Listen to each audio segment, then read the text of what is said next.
Okay, good evening, everyone. Welcome to your prep session for physics. My name is Will, and I'll be your instructor for this prep session. Before we dive into physics, the first thing I want to do is congratulate you guys. As far as I know, today was the last day of classes for you guys for this term and for this first year at Queen's. So I want to congratulate you guys. You guys should pause and give yourself a pat on the back for making it all the way through to the end of the term. Obviously, still lots of work to do to prep and study for your exams and work your way through your exams. But before you know it, it's going to be summertime. And you guys should pause and feel good about finishing your first year of classes. If you haven't attended a course cram prep session before, just a quick overview of what to expect. We deliberately call it a prep session, not a review session. The best way to prepare for your physics exam is to practice lots of physics problems. So we are going to review all the topics that you've covered in your course. And in some cases, I'm going to spend more time almost reteaching some of those concepts, especially the concepts on magnetism and electromagnetic induction, which are relatively new. You started covering those later in the term, and they're also relatively complicated. So just reinforcing some of the teachings your profs have given. But we're also going to spend a large part of our time at the prep session practicing problems from previous year's final exams. And I've compiled together a whole bunch of problems that we can work through and study from. And that's really the best way to prepare for your physics exam. Just practice by doing physics. And so we're going to work through lots of problems together at this prep session. And by the time we finish, I'm confident that you guys are going to feel way more comfortable and confident with the material heading into your exam. Let's open up your course booklet. And so with the materials that you received from Course Cram, there's two files there. The one that has a cover that looks like what you see on the screen, that's your course booklet. And let's open that up, and we're going to dive into page 5 of your course booklet. And for those who didn't attend any of the midterm prep sessions, just a little intro just about me and my background. So you can see my name is Will, obviously. I did my bachelor's degree in physics at Waterloo and did the co-op program there. Did a lot of co-op terms in the communications fiber optics industry. I did a master's degree at Queen's in electrical engineering. Really enjoyed my time in Kingston, and I always loved coming back to Kingston to teach in person, at least in the pre-pandemic days, and hopefully we can get back there post-pandemic. I don't teach full-time for Course Cram. I live and I work full-time in Ottawa for a company called Sienna, which you probably haven't heard of unless you heard me mention it at a previous prep session. But we actually have a pretty big impact on your everyday life. At Sienna, we design and manufacture very high capacity fiber optic communication systems that form literally the backbone of the internet, connecting data centers, cell towers, telecom providers to all the different geographical locations on the earth. And the state of the art in our industry, our state of the art modem right now, transmits 1.2 terabits per second, so 1.2 trillion ones and zeros per second, optically, blinking lasers on and off really fast, sending those signals down fibers that we can make those signals go as far as 12,000 kilometers across the ocean. So we literally connect the internet together, the backbone of the internet. And at Sienna, I manage an optics design team. We actually design all the lasers and optics that go into the front end of that optical modem. And all that is to say, I really am a physicist. I solve lots of interesting and challenging electromagnetics problems all the time at work. And so teaching this course at Queen's is actually my favorite of all the courses that I teach at all the different universities. APSC 112 is actually my favorite of all of them, partly because I like that subject matter of electricity and magnetism, but also because especially the magnetism part, you guys would probably agree with me, is one of the more difficult conceptual and mathematical topics you've covered so far. And so getting the chance to explain that in more detail and helping those light bulbs go off and people understand it better is always a lot of fun for me. I've been teaching this course, APSC 111, 112 at Queen's since 2005, which is more years ago than I'd like to admit. But one way to look at that is that I've seen this course many times over.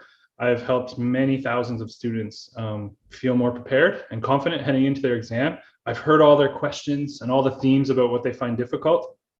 And so all that is to say that you're in good hands for this prep session, and I'm really excited to help you guys. A little bit further down on page 5, just some more info about your course materials. So the file that we're looking at right now on the screen, that's your course booklet. You've also got another file called your exam package. In your course booklet, so this file, what I've got is a bunch of chapters and sections organized basically the way that you guys covered these topics in your course. So they're organized in chronological order, the same order that you covered them in your classes. And in those chapters of your course booklet, you'll find review material. We're going to cover all that review material, and as I'll explain in a moment, we'll cover different parts of it in different levels of detail. Also in your course booklet, there's a bunch of blank pages that you can use. If you've got a physical booklet in front of you, you can use those to write your solutions to all the problems from the exam package. I'll point out to you in a few pages from now, there's a study list that you can use just as a checklist. I'll point that out when we get to it. And at the very back of your course booklet, I'll point this out on Sunday. There's a list of exam tips there to help you maximize your mark on the exam, and we'll go through that in more detail on Sunday. In your exam package, so that's the other file that you got, what I've got in there are all of the final exams from 2012 to 2019 inclusive. 2020 was the first year of the pandemic, and it actually struck in March, like basically right around now in the timing of the academic term at Queen's. And so the final exam in 2020 was kind of a weird format, and last year's final exam was online as well. I'm sure you can find that exam in the exam bank if you want. I haven't included it here. In the exam package, I also include some selected problems, some problems going all the way back to 2006. And these are problems that I think are just worthwhile to include. We're going to study from a few of them as we go, just to give you a sense of, some of the other types of problems you could run into. But with that body of problems and questions from previous year's exams, we've got a huge database of material we can work through to study. We're not going to be able to make it through all of those problems in this prep session. I've handpicked the ones that I think are the most important for us to go through together. What I typically do is use the multiple choice questions just to stress and highlight and review some of the concepts, the conceptual parts, and sometimes to show you, how tricky some multiple choice questions can be. And then I handpick long answer problems that I think are most important for solidifying your knowledge of the material, but also because those types of problems tend to appear multiple years over. They tend to be themes, and these are the types of problems that we really should be comfortable with. And so that's the subset of that exam package that we're going to be covering during the prep session. You'll also find, if you dig into that exam package, it should be at the very back of that exam package. I've included your formula sheet there, and we'll be referring to that as we go through the prep session. All right, so that's your course materials. Let's go over to the next page, page 6 in your course booklet, and just some notes about after the prep session. First of all, about solutions. We're going to post a solutions file. In fact, it might already be posted on the prep session page. And in that solutions file are my solutions to all of the problems from that exam package. And I'm just going to pause here and show you what that file looks like. So if you go to the prep session page and download the solutions file, it comes in PDF format, and you'll find it looks just like this. And I'm just going to scroll through this. I'm not going to highlight anything, but just scroll through this and just point out that you get lots of words of explanation. You get all the steps of all the math. You get diagrams that are labeled. And this is all typeset in a way that is much neater than I can possibly write on my little tablet here. And the point is that after the prep session, you'll be able to download that solutions file, and that's a really good resource to study from. And it's also to make the point that at the prep session, when we're working through problems together, try not to spend a lot of your mental energy furiously copying down everything that I'm writing. Like I said, it's really hard for me to write this neatly on my little tablet. So I'll do my best to write big and neat and clear for you, but try to spend less of your mental energy focused on copying everything down perfectly, because you're going to be able to get it in a much more neat format from this solutions file PDF from the prep sessions page. All right, so that's an example of the solutions file. And I'll just go back in your course booklet, and I just want to highlight two more things here on page 6. First of all, I've just made a note at the bottom of every page in your course booklet, just as a reminder, that's where you can find the solutions file.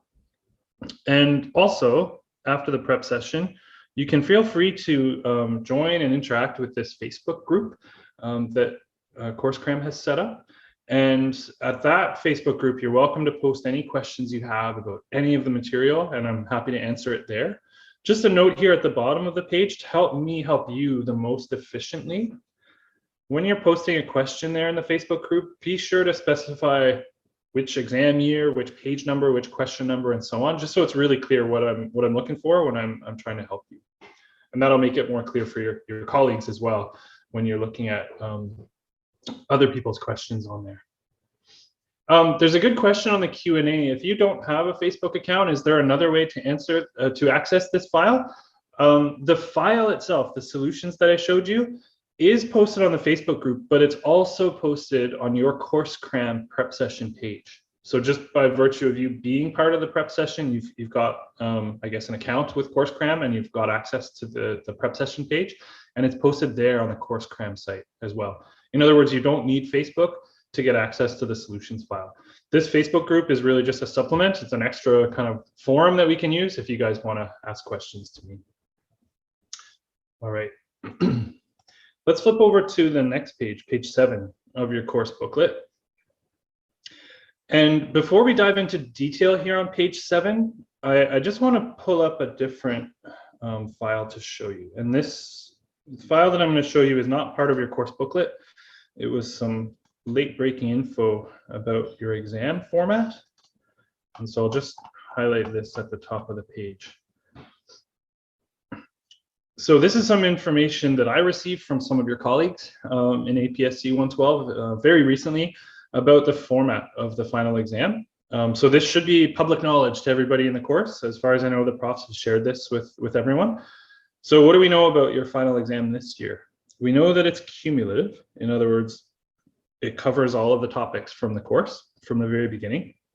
We know there's 5 long answer problems, and they're worth 10 marks each. And if you work out the total number of marks on the exam, it's 65 marks. So 50 out of 65 is 77% of the total marks coming from long answer problems.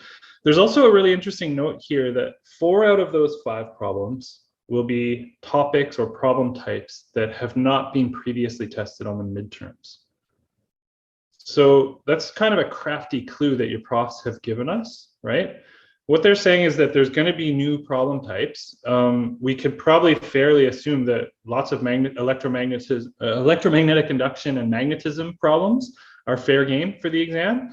But the 4 out of 5 that I highlighted there is important as well, right? Because it indicates that at least one of those problems might be something that has been tested previously.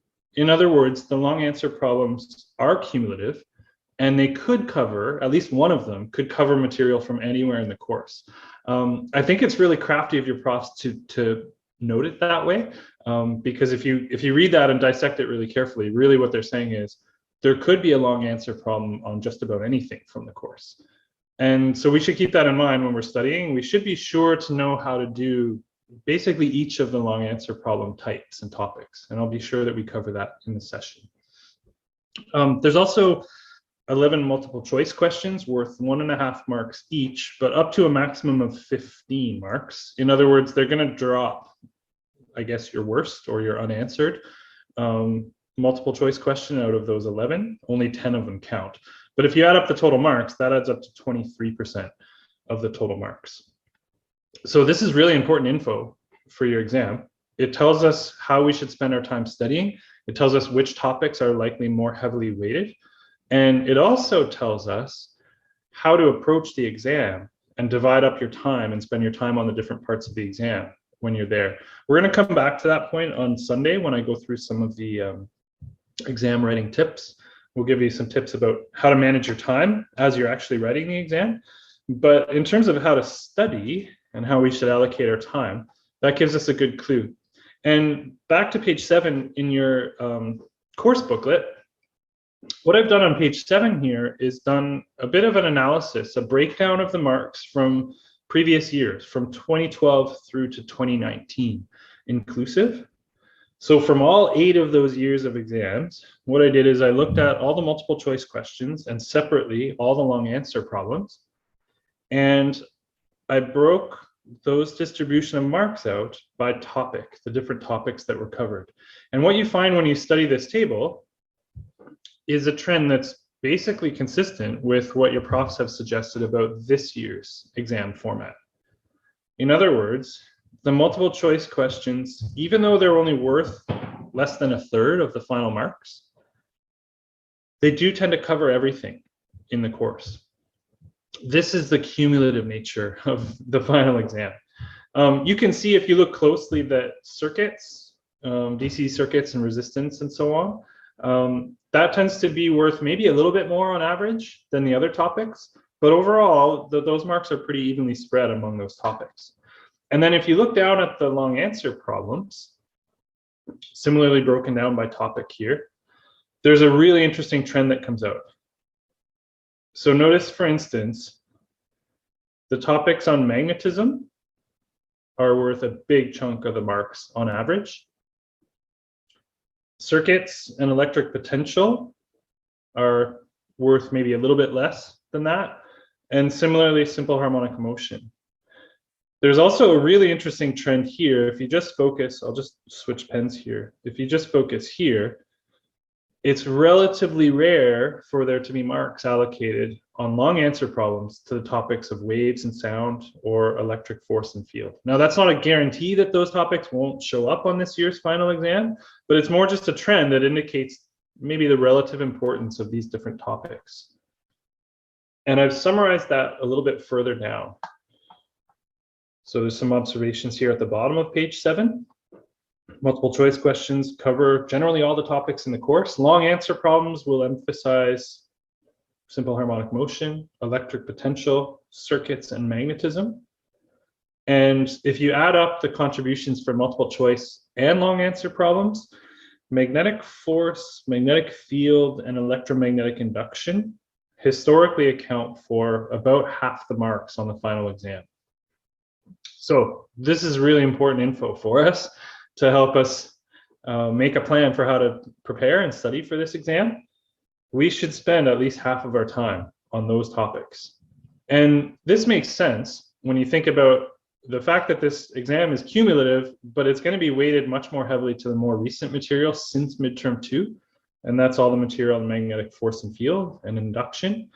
And beyond that, those topics, you guys will probably agree with me, tend to be the more conceptually difficult and mathematically challenging topics in this course. So let's flip over to page 8 in your booklet.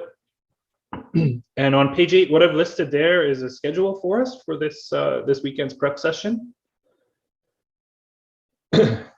I just want to highlight that we're not going to be doing physics for 4 hours straight each day. We've got a couple breaks interspersed throughout each day.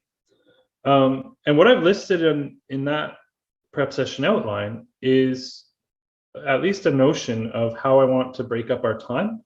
And you can see that ideally we're going to spend at least half of our time on the topics of magnetic force field and induction. So our goal today is to cover everything up to including electric potential, a little bit of time tomorrow at the first part of part 2 on circuits, and then we'll spend the rest of our session, the rest of the weekend, effectively on magnetism and electromagnetic induction. Just pausing and zooming out for a moment, this process that we just went through where we compiled the information from your profs about the exam, and we looked at previous year's exams and did a marks breakdown and an analysis of how the marks are distributed historically. This is a really good exercise to go through if you have access to final exams from previous years for any of your courses, especially if the same profs were teaching the course, and obviously especially if the course contents were the same. This is a really good way to help us decide how do we divide up our time for studying. All right, so that's our game plan. You can use this outline to refer back to. This will give you a general outline of how I plan to spend the time throughout the session. And if there's periods of the session where you want to spend some time studying on your own quietly, other topics, whatever it is, this gives you a sense of what we're going to cover and when. Let's flip over to the next page, page 9. I mentioned that there's a study list here in your course booklet. I'm not going to go through this in detail right now. This is here as a reference for you guys to look back at, but you could treat this almost like a checklist that tells you in list form everything you need to know heading into your exam. So you might want to refer back to this as you're studying and treat it as a checklist of things to be comfortable with. And I'm going to flip over to the next page. And chapter 2 on simple harmonic oscillations. So what I'd like to do with the rest of this first period, before our first break this evening, is cover basically everything on simple harmonic oscillations and waves and sound. So chapter 2 and 3 in your course booklet. I'm going to go through a really brief review of each of these chapters. I'm going to fly through these chapters, just skimming the highlights of the concepts and the formulas, and we'll spend some time solving a few problems from each of those chapters. If, as we go through that really quick review, anything strikes you as something you're not comfortable with or you don't remember very well, just take note of it. That's something you're going to want to spend more time studying on your own time. Okay, so our basic model for oscillations is a mass on a spring. And this system, if you displace it from equilibrium, will oscillate. It will oscillate back and forth forever, as long as there's no friction on this tabletop. And this is what we call simple harmonic motion. The reason it oscillates is that there's a restoring force. If you displace the mass from equilibrium, the spring pushes or pulls on it to try to push it back to equilibrium. And if you analyze this with Newton's second law, what you find is that the acceleration depends on the position.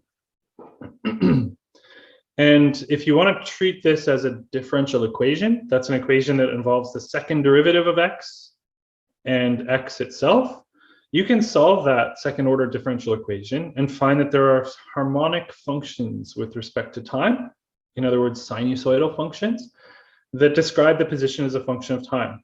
And this special constant, omega naught, is related to the mass and spring constant. This special Greek letter here, phi, in this equation, this is what we call the phase or the phase constant. And really what this does is it lets us account for where was the mass at t equals 0. You can see that that x as a function of time is a sinusoidal, or here a cosine function with respect to time. And really this phase constant just lets you move that sinusoid left or right in order to make it such that the initial conditions of the mass's position and velocity at t equals 0 are respected. And so that's listed here in bullet form. You could differentiate that position as a function of time to get speed or velocity as a function of time, and similarly acceleration as a function of time. And what you find when you do that is a little omega naught pops out from that differentiation, and that gives you values for the maximum amplitude, speed, and acceleration. So those can be calculated directly from the amplitude and from the value of omega naught, which in turn you can calculate from the mass and spring constant. All right, so this constant omega naught is what we call the natural frequency. It's calculated in units of radians per second, but you can convert that to a frequency in hertz with that 2 pi. And for the mass spring system, it only depends on the mass and spring constant. It doesn't depend on things like the amplitude or anything else. So there's a relationship between those parameters for a mass spring system. If we flip over to the next page, we can also look at, instead of forces and accelerations, we can look at energy. And if we note that at any instant in time, this mass spring system could have kinetic energy in the form of the mass moving, or potential energy stored in a stretched or compressed spring, then there could be either a maximum value of kinetic energy or a maximum value of potential energy. And at any instant in time, the total energy is the sum of whatever those instantaneous energies are. In other words, there's a certain constant total energy related to the amplitude and the spring constant. And if we flip over to the next page of your booklet, here's an example showing the position, velocity, and acceleration as a function of time. These are clearly sinusoidal relationships with respect to time. Position is a solid line. You can see it oscillates back and forth between plus and minus a. These are just made up values of a mass and a spring constant and an amplitude, but you could easily plot this out in MATLAB or Excel, whatever you want. Here's the speed as a function of time. You can see that it oscillates back and forth between plus and minus omega a. And the acceleration is a function of time, oscillates back and forth between plus and minus omega squared a. And you can see even the relationships between those things. When the mass is passing through x equals 0, its acceleration is 0, the spring's not displaced, but its speed is a maximum. And that relationship holds true at any instant in time through that motion. Let's flip over to the next page. And the same example with the same made up values for mass and spring constant, but now looking at potential and kinetic energy. And you can see how those are constantly exchanging and adding up to a certain total constant value, half Ka squared. All right, so that's a mass spring system, simple harmonic motion, and that's our basic model for every oscillatory behavior. You can use a similar model to look at pendulums. A pendulum is a point mass at the end of a rod. And in this case, it's actually a restoring torque that causes that pendulum to oscillate instead of a restoring force. And when you analyze that system, you get this set of relationships. Root G over L. G is the gravitational constant wherever you are. Be careful if your pendulum is not on the Earth's surface. And L is the length of the pendulum. So we can use that principle to look at the rotational oscillations of a solid object, rather than a point mass, an actual solid object. And in order to look at those rotational oscillations, we have to use Newton's second law in its rotational form. The sum of all the torques equals the moment of inertia times the angular acceleration. And if we can get that expression into this form, this is that same second order differential equation. And once we do that, we can identify by inspection the value of omega naught squared, and that tells us what the period and frequency of the motion are. You can also do this in terms of energetics. I'll show you an example of that in a moment. But let's use that method to look at a physical pendulum. This is something like a long rod that has a certain mass. And when we oscillate or rotate that mass about some axis of rotation that's away from its center of mass, there will be a restoring torque. And in this case, that restoring torque comes from the perpendicular component of the mg vector. Notice that that perpendicular component depends on the value of theta. So there's a restoring torque that depends on theta. If we write Newton's second law in its rotational form, and we use the small angle approximation, we can get an equation of this form. And this is a way to identify by inspection the value of omega naught squared. And that formula appears on your formula sheet. That's true for any physical pendulum where there's only one restoring torque. Just be careful if there's other torques, multiple springs or other things acting, then you can't use that formula. And I've highlighted that in the box on the next page. When can you use that physical pendulum formula as is from your formula sheet, or when do you have to derive it using Newton's second law in rotational form? And the answer is you can use that equation from your formula sheet as long as there's only one restoring torque. But if there's other forces, torques acting on your system, then you have to use a derivation to get an expression for omega naught. You can do that same problem with energetics. So you can use it by looking at kinetic energy as a function of time. This is rotational kinetic energy now. And you can also look at potential energy as a function of time.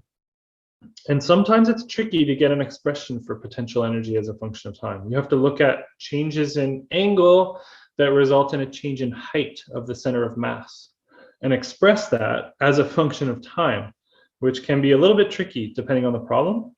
But if you're able to get those expressions for kinetic and potential energies as a function of time, you can then differentiate them with respect to time. And since the total energy is constant, that result should be 0. And from there, you can reduce that to that same second order differential equation and identify omega naught by inspection. So this is kind of the formula for solving these types of problems. Either using the torque method or the energy method, you need to get to that end result of a second order differential equation in standard form that lets you identify omega naught by inspection. All right, one last thing to review, and that's the notion of a torsional pendulum.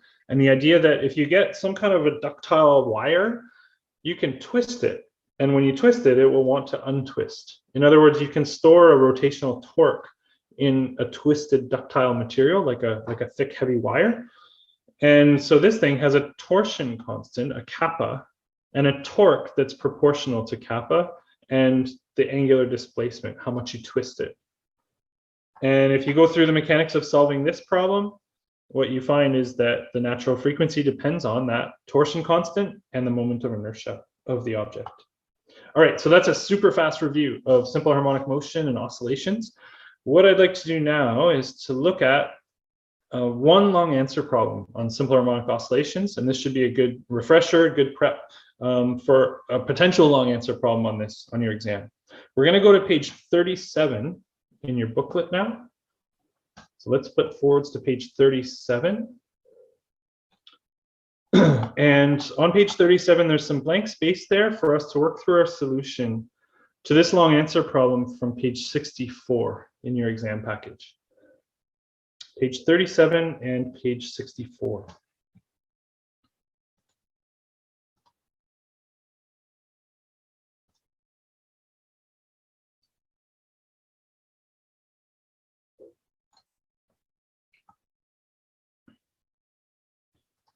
Once you dig out this problem on page 64 in your exam package, it should look like this one.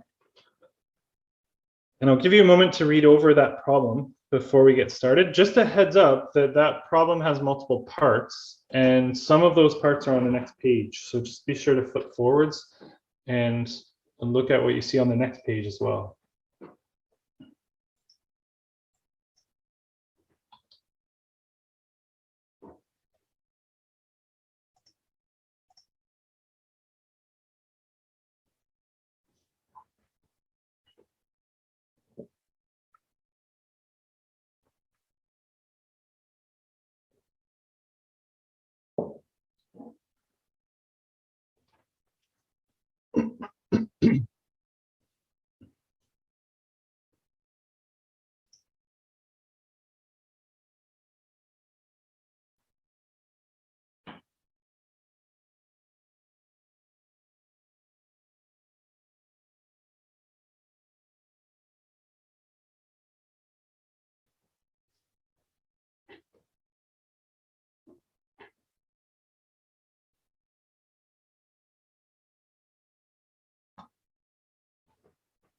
Okay, reading this problem over together. So we have a square plate that has certain mass and certain dimensions. In other words, this is a solid object, not a point mass. And it's got a smooth horizontal axle. In other words, a frictionless axle through its center. There's a spring attached to it, to one corner, and that spring is essentially horizontal. All right. In part A, we're asked to calculate the moment of inertia of this square about its center, treating it as a thin, uniform, solid plate. So we'll look at the formula sheet to get an equation for that. And just a reminder again, there's other parts to this problem on the next page. So I'm just going to flip over to the next page here. In part B, what we're going to have to do is use Newton's second law or the energy method, either way, to verify that this will be simple harmonic motion. So in order to show that, we're going to have to derive that second order differential equation using either method. We're actually going to solve it both ways to make sure we're comfortable with doing it both ways. And then in part C, using our result from part B, get an expression for the frequency of the motion. All right, so back in my course booklet, we can get started on our solution to that. Just a note, in case you were wondering, the reason that all those exam problems are in a different file is just purely copyright reasons. So I have the copyright for this booklet, but I can't put the problems from previous year's exams into my booklet. That's why they're in a different file. And that's why we have to look back and forth between those two. All right, so here's a picture of our system. And this thing rotates about its center. There's a spring constant, K, for this spring. And you can see that if you rotate this square about its center, that spring is going to stretch or compress. And we could make the approximation that that's more or less a horizontal force acting at that top corner of the square. The square has side length L, And what's going to matter in our math a little bit later on is the torque. In other words, the lever arm, let's call it R, from the axis of rotation at the center of the square to the top corner of the square. So we're going to have to get an expression for that R. And we can probably pull that out pretty easily from our diagram.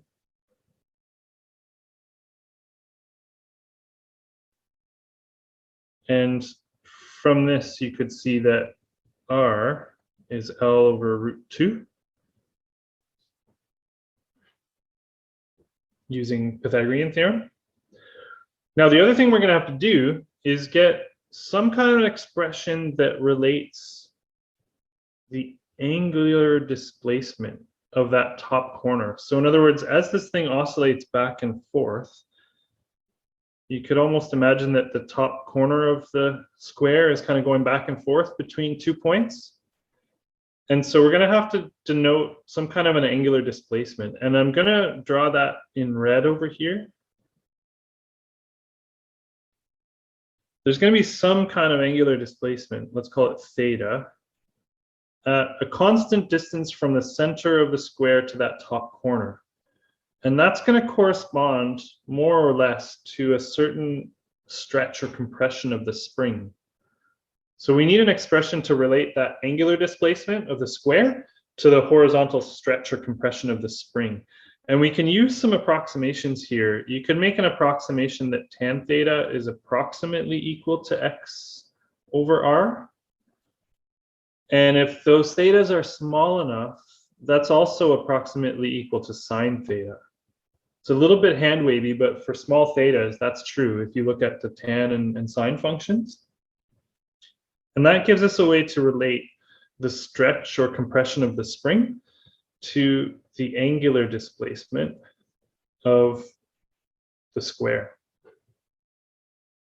Okay, so let's use those things and put them together to let us use the Newton's second law, the torques method, to get an expression that shows that this is simple harmonic motion. So, oh, sorry, I'm jumping ahead a tiny little bit here, right? We wanted to get an expression for the moment of inertia of the square to start with. So let's get an expression for that first. We've got a uniform solid square. And if we look at your formula sheet, we can get an expression for the moment of inertia of such a thing. If you look on your formula sheet, you'll find on the last page, there's this page of diagrams. And we'll just zoom in on that a little bit. And our situation is a uniform square plate, and a square is a special case of a rectangle with the same length and width on each side. So we can use this formula for the moment of inertia. Let's take that back to our course booklet and use that to get an expression for the moment of inertia of this thing.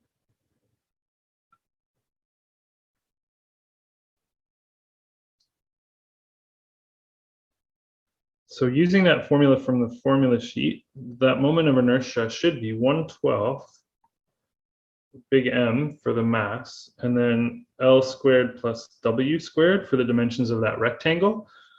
And we have a square, so the same value for L and W. The mass of this square is 0.5 kilograms. And then if we use the 6 centimeters on each side,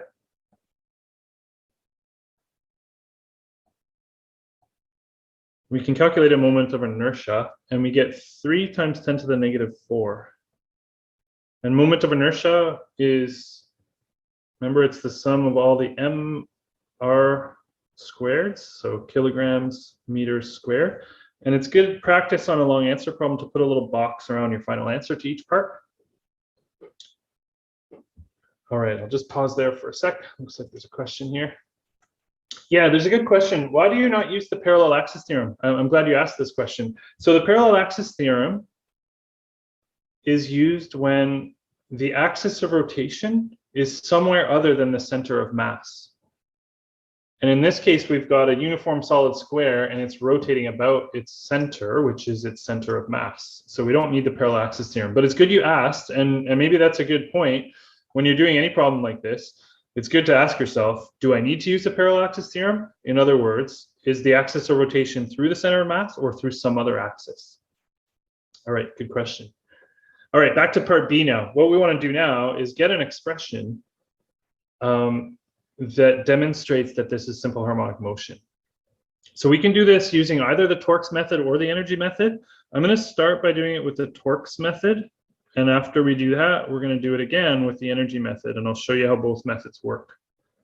So the Torx method says, let's use Newton's second law. Sum of all the torques equals I alpha, which is moment of inertia times the second derivative of that angular displacement with respect to time. What are the torques that act on this square? It's rotating about its center.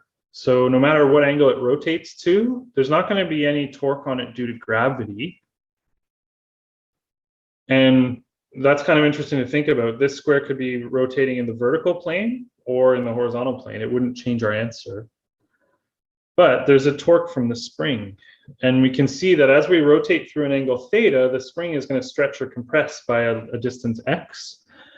And so that spring force is kx. The lever for that torque is a distance r, the distance from the axis of rotation to the point where that force is applied. And I'm going to put a minus sign here, and I'll show you why it doesn't matter whether that's plus or minus in a little while. But that equals the second derivative I times the second derivative of that displacement. Okay, and we've got some expressions for how R relates to L. We've got some expressions for how X relates to theta. So let's plug those things in. So minus K times R times theta times L over root 2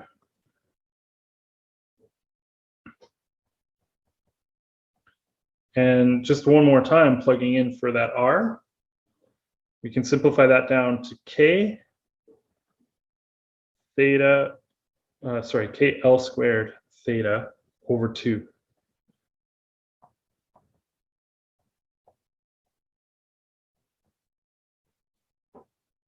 All right. I'm going to flip over to the next page in my booklet. And we're just going to rewrite that equation in standard form.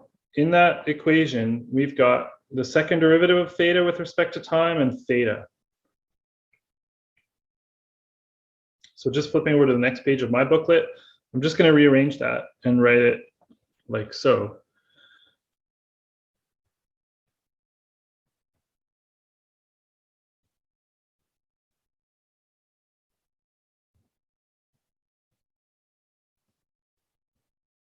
And so by inspection, we can identify the value of omega naught squared, the natural frequency of the simple harmonic motion. So just by getting the equation in this form, where we've got essentially position and the second derivative of position, we've demonstrated that this is simple harmonic motion.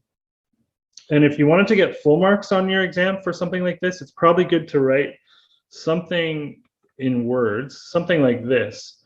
Therefore, this is a simple harmonic oscillation with a natural frequency squared of KL squared over 2I. That should be enough to get us full marks for part B. And I'll just pause there. A couple questions came in here on the Q&A. So why is X R times theta? I'm just going to flip back to the previous page and up near the top where we were looking at trying to get a relationship between the angular displacement as the square rotates through an angle theta and the linear stretch or compression X of that spring. So the diagram on the top right in red shows that relationship. And I guess one other thing we should point out is that if sine theta is approximately equal to theta, then there's an expression that relates X and theta. Now you could debate, right? You could debate whether, is that 2 theta or theta, right? Is that X or 2X? You know what I mean? Like, are we talking about a displacement clockwise or counterclockwise or both, right? But the point is that if theta is small, this approximation holds true. All right, and just flipping, just staying on this page, because there's another question that just came in about the torque. So how do we get the torques for this?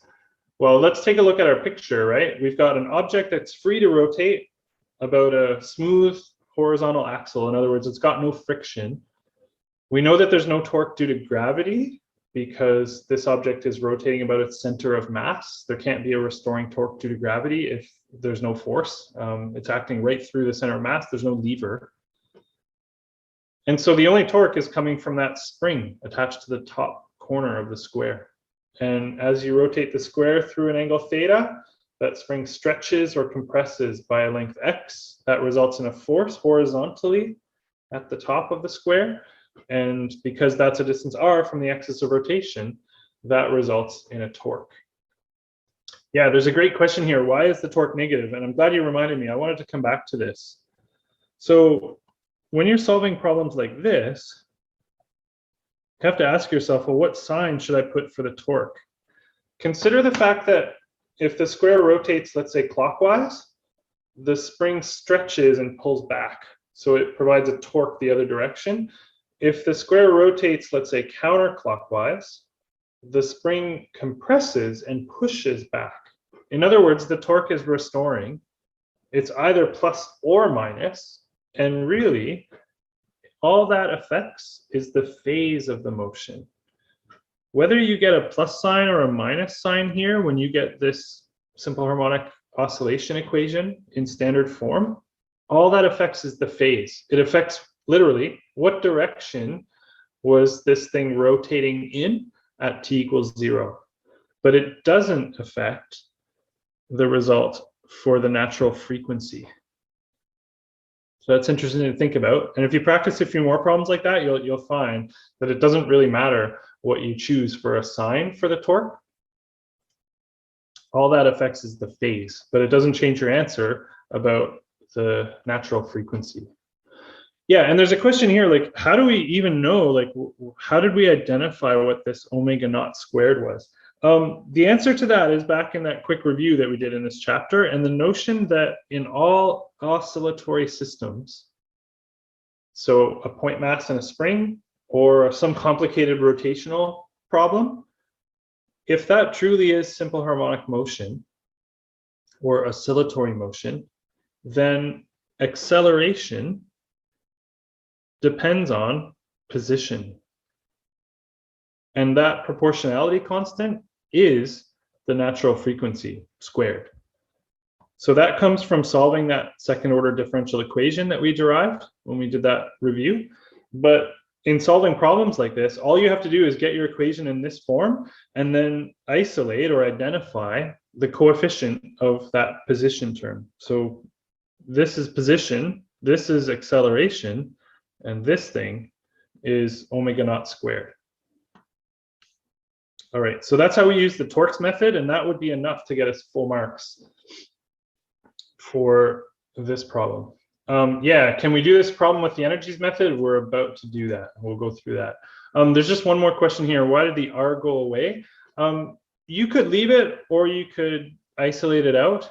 Notice that on the previous page of my math, I substituted in for R in two places, right? R showed up, whoops, sorry guys. R showed up in the lever, the length of the lever for that torque, and it also showed up in that approximation for the displacement of the spring. But we isolated in L over root 2 for R, both places. And that let us get rid of the R and express the answer in terms of L, which is given to us in the question. It's the side length of the square. All right, let's do the same thing with the energy method now.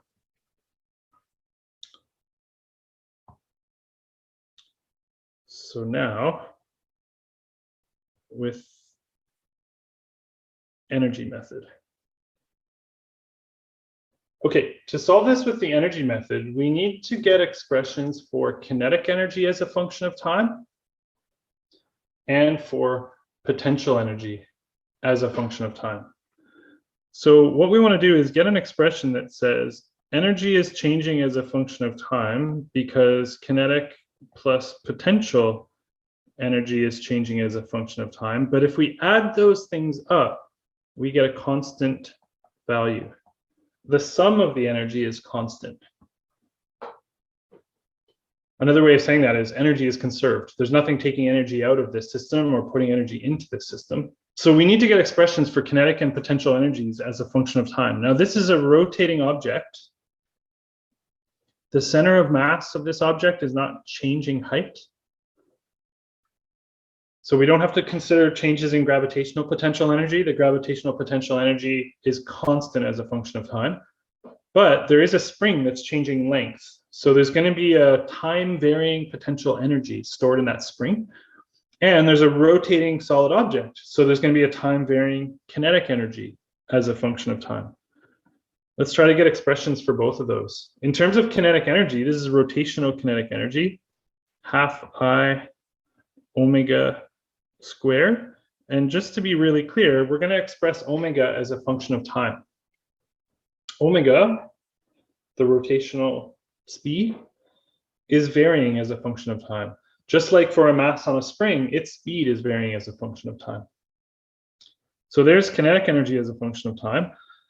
What about potential energy as a function of time? There's a spring stretching and compressing. And that spring has a spring constant, so a half kx squared. And I'm just going to clean this up a tiny bit. X itself is a function of time. As we change the angle of the square, we're stretching or compressing that horizontal spring. And so the potential energy in the spring is a function of time. It's changing. Okay, so to work with this, we're going to have to get this expression into something involving theta. That's the angular displacement variable. We want to get an equation involving that angular displacement and its second derivative. So we need to get expressions that have thetas in here. Specifically for that x as a function of time.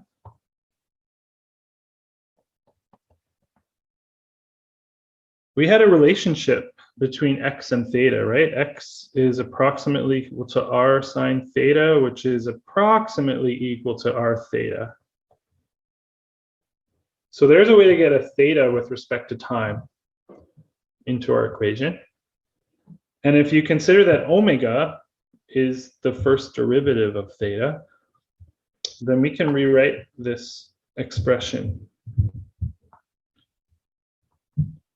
The energy is a half I d theta dt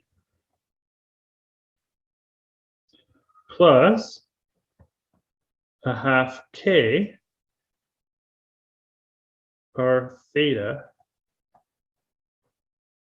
squared. And we've just made note that theta itself is a function of time. It's just a reminder to us, and it's going to be important in the next step. All right, well, if that's an expression for the total energy and its forms of energy as a function of time, and if that total energy is a constant, then we should be able to differentiate that expression with respect to time and set the result equal to 0.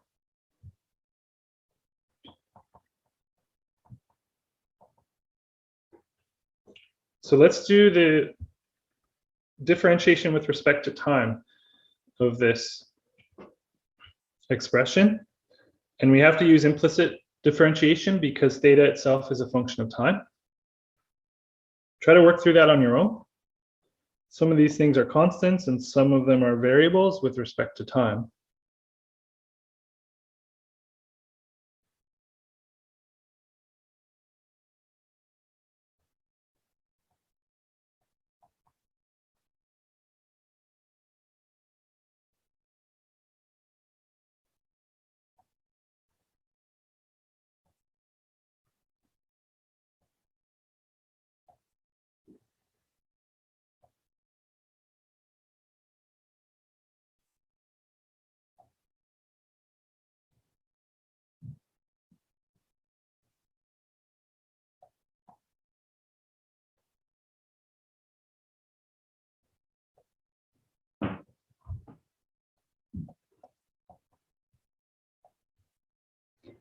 Okay, I'm just going to walk through that implicit differentiation. Theta is a function of time. In the first term in that energy expression, we've got d theta dt. So differentiating that, there's a 2 that pops down in front. D theta dt is the term itself, and then its derivative, because theta is a function of time, is the second derivative of theta with respect to time. And then in that second term, theta is a function of time. So when we differentiate it, that 2 pops out, and we've got, oh, sorry guys, geez. This is not 2, this is 2 theta, right? Implicit differentiation can be a little bit error prone, right? Now there's a pattern that happens when you solve enough of these problems. If you get the correct expression for the energy with respect to time, when you differentiate it with respect to time, you should get a term in each part of the equation that is d theta dt. And it's going to cancel from every term. And if energy is conserved, if the rate of change of energy is 0, this should be 0. We can rearrange that, and we can get an expression for acceleration in terms of displacement.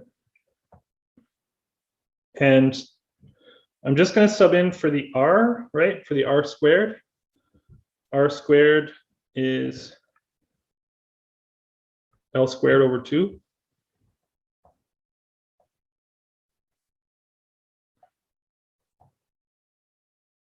And one step further,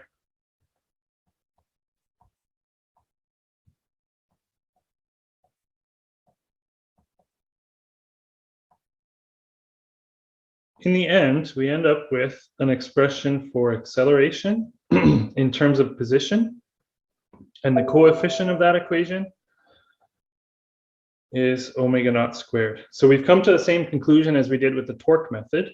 This is a simple harmonic motion with an angular oscillation, and we can identify the natural frequency by inspection. Just pausing for a second, zooming out, the energy method is usually more error prone than the torque method for 2 reasons. One is that it can be a little bit tricky sometimes to get an expression for potential energy as a function of time, especially if the object is changing height as a result of rotation. Just imagine that for a second. Imagine you had like a pendulum swinging back and forth whose center of mass was changing height as a function of angular displacement, if you can picture what I mean. If you tried to express the gravitational potential energy as a function of time, you'd have to express that change in height in terms of the change in angular displacement. It becomes a little tricky to find expressions for that. And the other reason this is a little bit tricky is that implicit differentiation can be error prone. You saw that I made a mistake highlighted in red there when I was differentiating the second term in that equation. So if you practice this enough, you'll get good at it, and you'll notice that pattern where the d theta dt cancels from all the terms in that implicit differentiation. But it is a little bit tricky. You have to have your wits about you. There's a question, where did that I come from? I is the moment of inertia, and it came in originally because we were getting an expression for the kinetic energy as a function of time. So that's where the I came from. All right. So that's part B, and we did part B both ways, the torque method and the energy method. And let's take a quick look at part C now. Part C wants us to actually calculate the frequency of the oscillations. And we can do that from our result from part B. So we had an expression for omega naught squared. It was KL squared over 2I. We've got numerical values for all those things, for K, L, and I. So we can rearrange this. And omega naught is related to the frequency. So omega naught is the square root of KL squared over 2I. And that's equal to 2 pi f. We can rearrange this and solve for the frequency in hertz.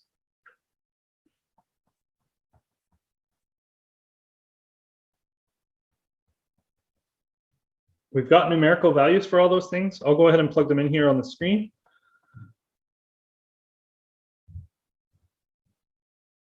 We've got a value for the spring constant. We know the length, the side length of the square. And in part A, we calculated the moment of inertia, 3 times 10 to the negative 4. And if we calculate all that out, we get 7.8 hertz.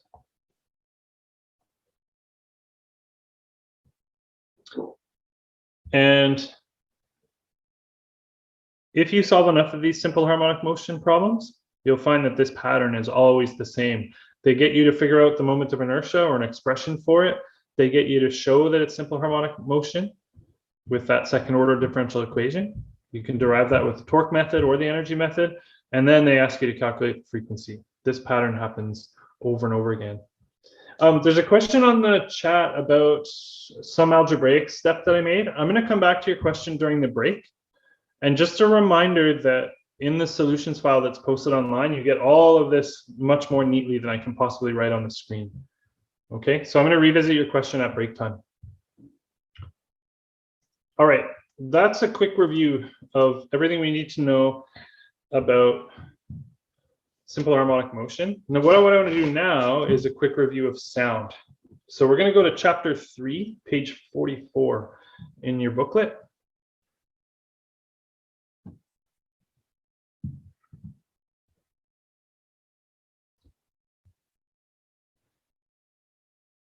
And once you find chapter 3 on page 44, it should look like this.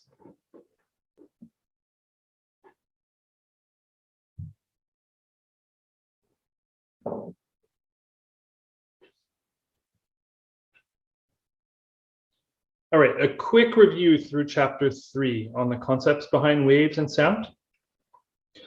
So what types of waves are there?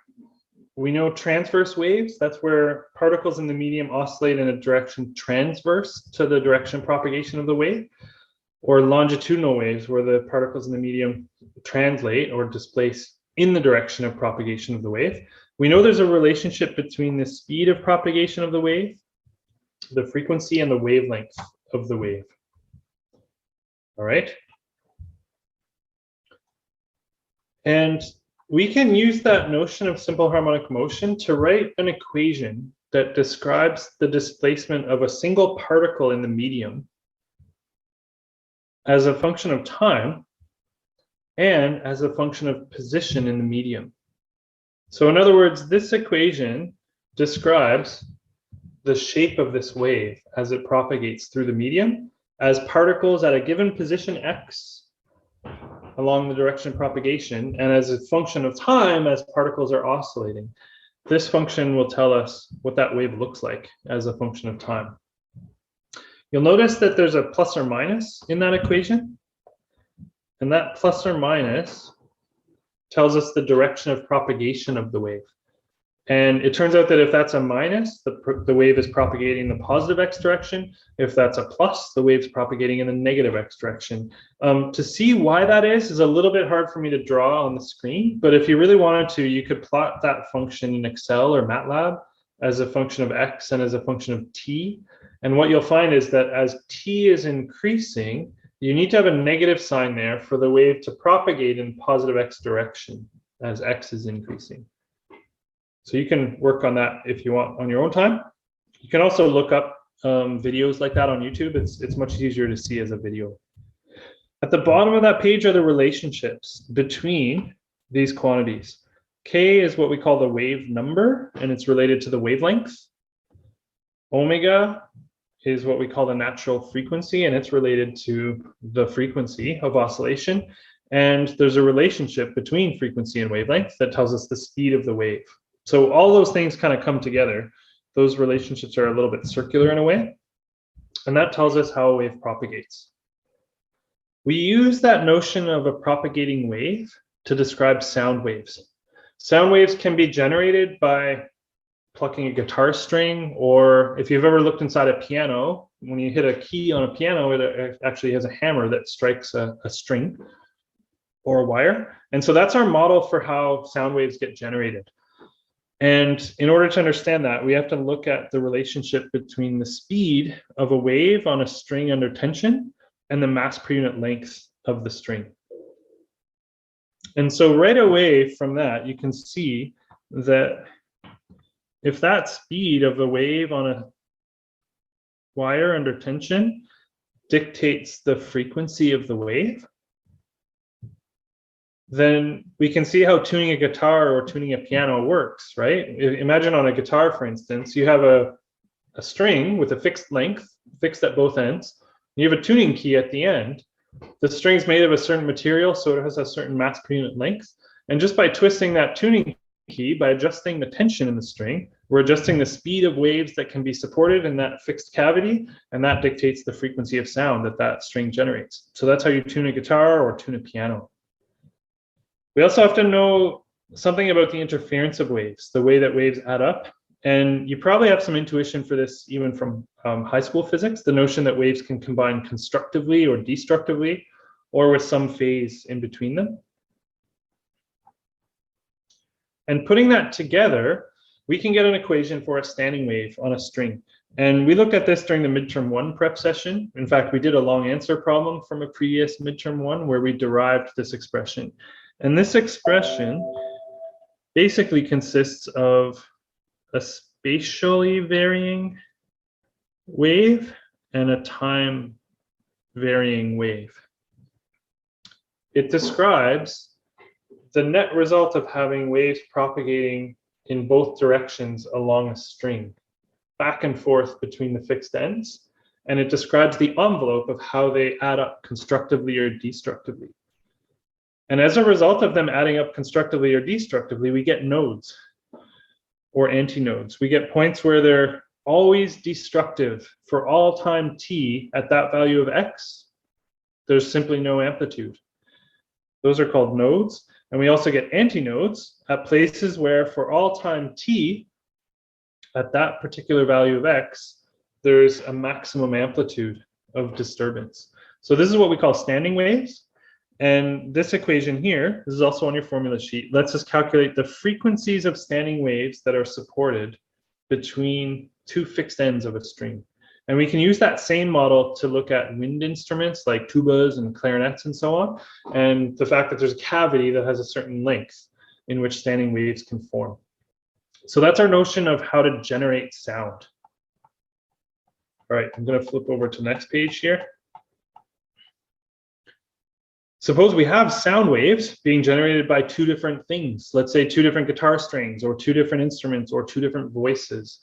It turns out that your ear is a square law detector. It detects intensity, not amplitude. And so your ear actually hears differences between frequencies. If there's two different sources of sound, then your ear will hear the beat frequency, the difference between them. And another effect with sound is the Doppler effect. That's when a source of sound and an observer of sound are in motion relative to each other.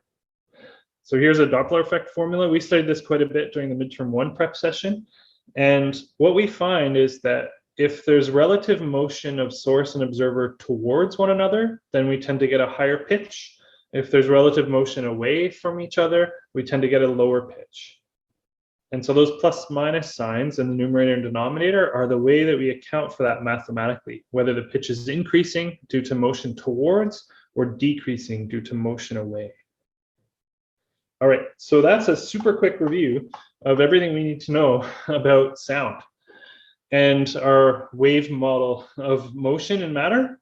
We're going to take a look at one multiple choice question before the break and one long answer problem after the break. So let's take a quick look at a multiple choice question. Let's go to page 60 of your booklet.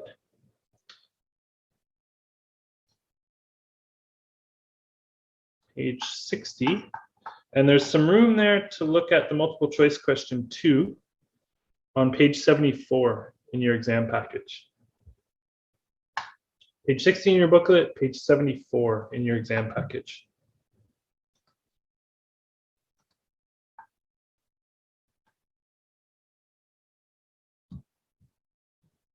And once you find this one, we want to look at multiple choice question 2 at the top of the screen here.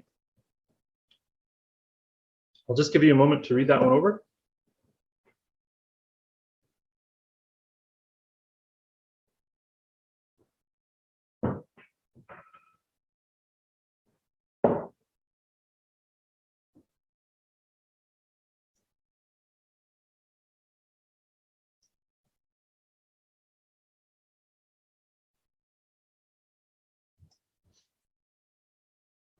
All right, so we've got two traveling waves.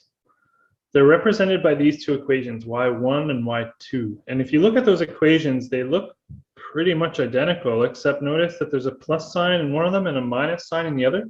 What does that mean? What does it represent physically?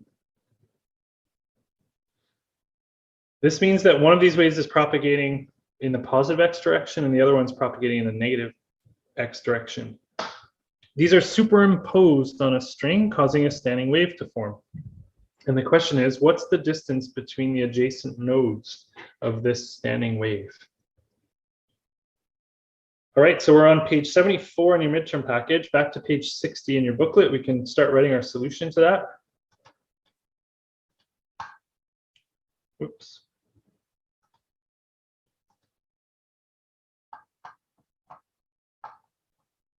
So the key word in the question is standing waves. We've got an equation that describes standing waves.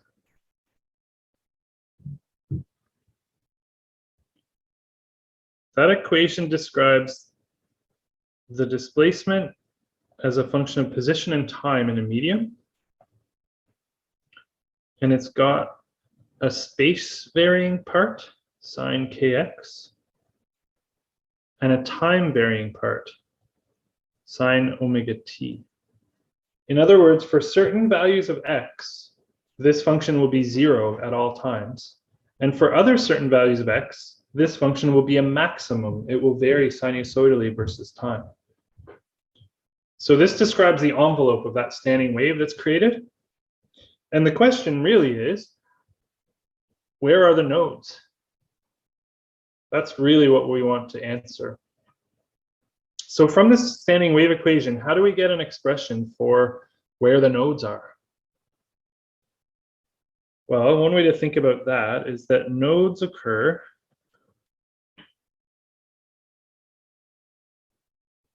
if sine kx equals 0.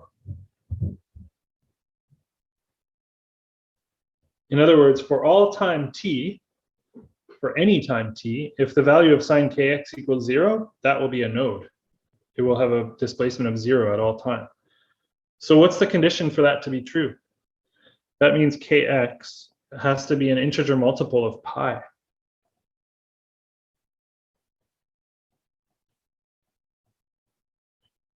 Hopefully that's clear. So any integer multiple of pi, kx will be 0. And we want to find the values of x at which this is true. We want to find the distance between those consecutive nodes. So we need to rearrange this and solve for x, and we're going to have to somehow involve this k. Just recall that k equals 2 pi over lambda. And so putting those facts together and rearranging, we can get values of x for which sine kx will be 0. That will be at x equals 0, at lambda over 2, at 3 lambda over 2, 5 lambda over 2, and so on. In other words, for integer multiples of half wavelengths. So the distance between adjacent nodes is lambda over 2.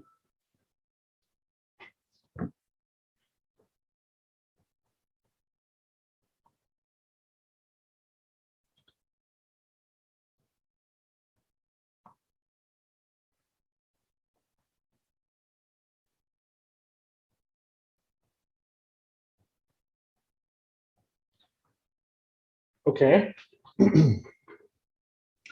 And if k is 2 pi over lambda, then we can express this result in terms of pi and k. So lambda over 2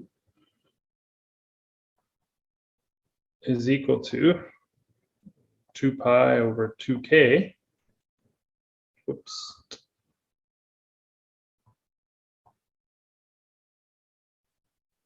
And that's equal to pi over k. And so if we look at the potential answers that are given to us here, what we're trying to do is express our answer in terms of pi and k. And you can see that that is option D from the multiple choice. So if we pause for a second and zoom out at this question, right? This question is really all about standing waves and superposition. And if you look at the multiple choice answers that are given, they're all in kind of a weird form, right? Like there's t's and pi's and k's and so on, right? So we have to somehow calculate the distance between these nodes, but express it in some form of one of the answers. And really the point of studying this question is to show how you can find out where the nodes of a standing wave are. And the fact that there's a spatially varying part to this equation that tells you where the nodes are. When sine kx, that function equals 0, there's going to be a node for any value of time t. All right, it's just past 6:45. I'd like to pause here and take a break. We're going to take a break until 7 p.m., so just over 10 minutes. We'll get started again at 7 o'clock. In the meantime, I'm going to answer a couple of the questions that have come in over the chat. I'll answer those directly in the chat in the Q&A window. All right, so we'll see you at 7 o'clock.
Okay, folks, welcome back. It's 7 o'clock now. We've got another hour and 10 minutes until our next break at 8:10 p.m.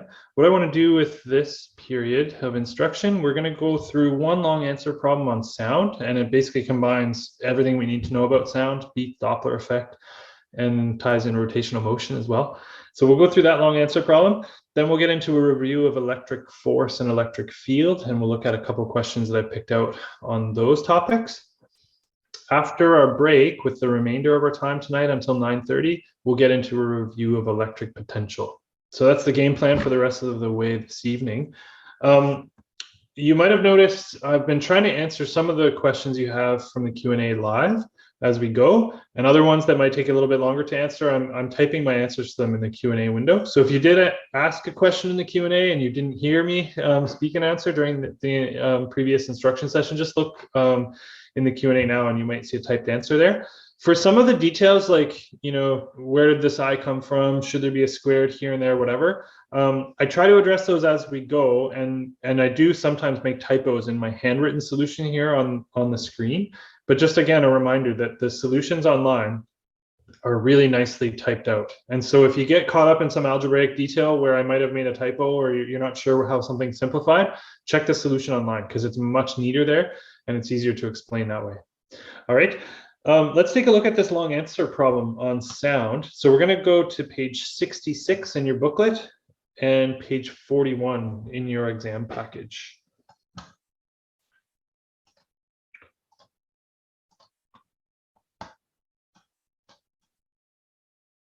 So in your booklet, I'll just highlight here at the top of page 66, the page that we're looking for in your exam package.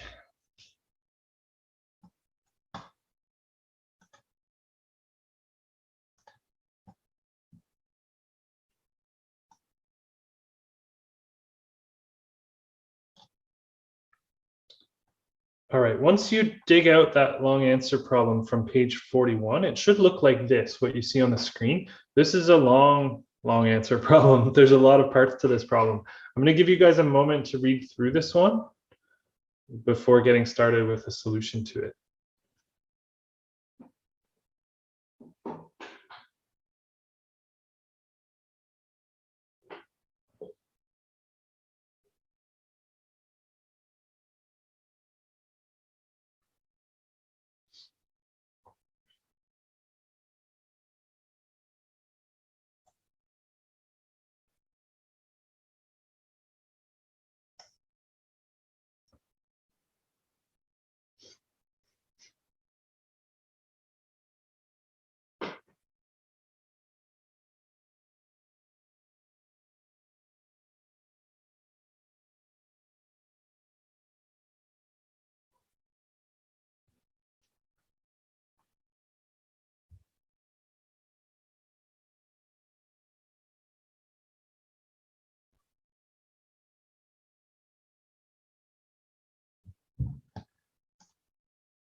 Okay, there's a lot going on in this problem as you read it through.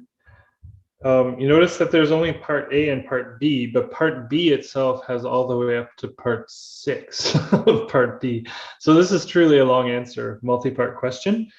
The key thing is, and the reason they divide it up into part A and part B, is notice that if you read the wording carefully, in part A, this buzzer in the bag is being swung around in a horizontal circle above the instructor's head, whereas in part B, the situation changes, and now the instructor is swinging the buzzer in the bag as it hangs vertically. In other words, in some kind of a vertical simple harmonic oscillation with an initial displacement that's given.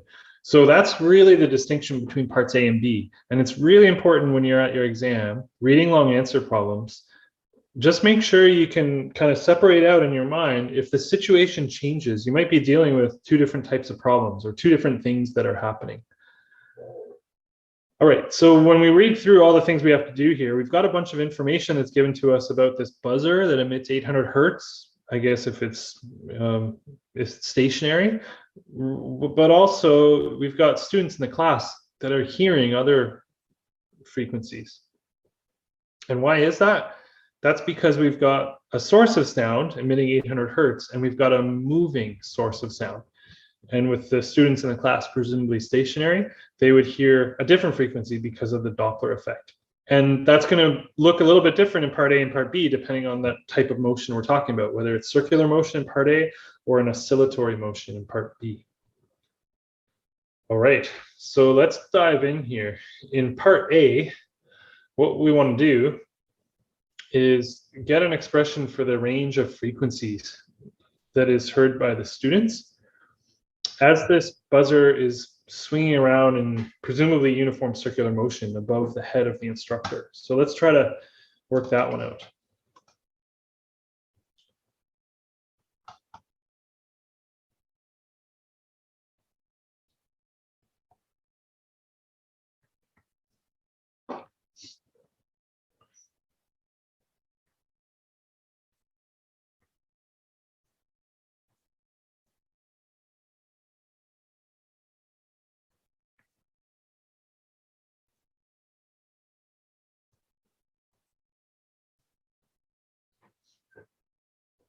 So at some instance during that circular motion, the buzzer is going to be moving kind of more or less towards the students. At other instances, it's going to be moving more or less away. But if you imagine looking down at that circular motion in the horizontal plane, there's going to be a tangential speed of that buzzer.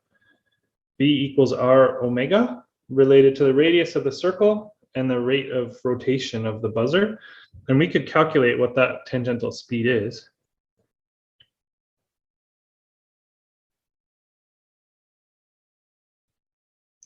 And converting the revolutions per minute into radians per second for this calculation, you can multiply by 2 pi radians divided by 60 seconds, and that will give you an angular speed in radians per second.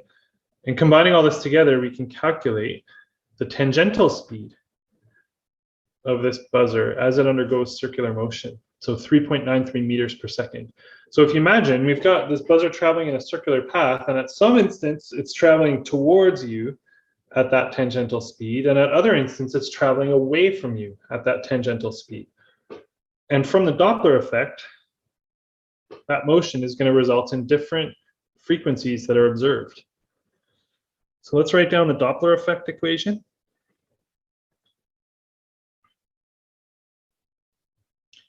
And in the first case, let's calculate the maximum frequency that's heard by the students. This will be when the buzzer is traveling towards the students at that tangential speed.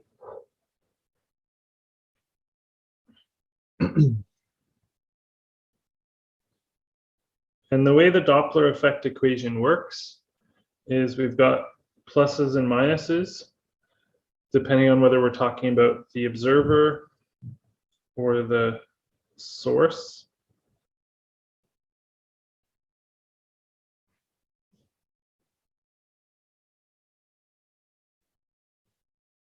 Like so. And if the students are the observer and they're not moving, then that speed is 0. And if we want the maximum speed, that's when the source is moving towards the observer. That's the highest frequency. And to get the highest frequency, we need to use the negative sign in the denominator. The smaller we make the denominator, the bigger the perceived frequency will be. So let's plug some numbers in here. F naught is the natural frequency of that buzzer, 800 hertz. The speed of sound is 340 meters per second. And if the buzzer is moving at a tangential speed of 3.93 meters per second, this results in a perceived frequency of 809.4, I guess, hertz. So that would be the biggest perceived frequency. And again, that's because the source is moving towards the observer. And to get the biggest frequency, we need the denominator to be smallest, so the negative sign in the denominator. And let's get the minimum frequency that the students would hear. This is when the buzzer is moving away from them. So let's again start from the Doppler effect formula.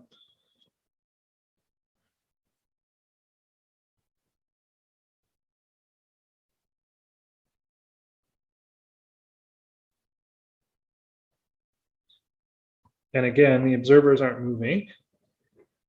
And if we're talking about the minimum perceived frequency, in other words, motion of the source away from the stationary observers, away is denoted with, is associated with a reduction in the perceived frequency. And to make that perceived frequency smaller, we need to make the denominator bigger. In other words, we need the plus sign in the denominator. And so plugging numbers in,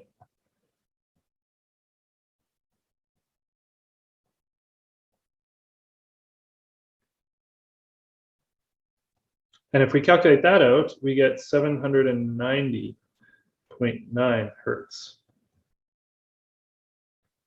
So those are the two limiting cases for the sound, the frequency of the sound that's perceived by the students as the buzzer moves towards them or away from them. Now, if you look back to the question in part A, it's asking for the range of frequencies. I think that should be sufficient for answering that.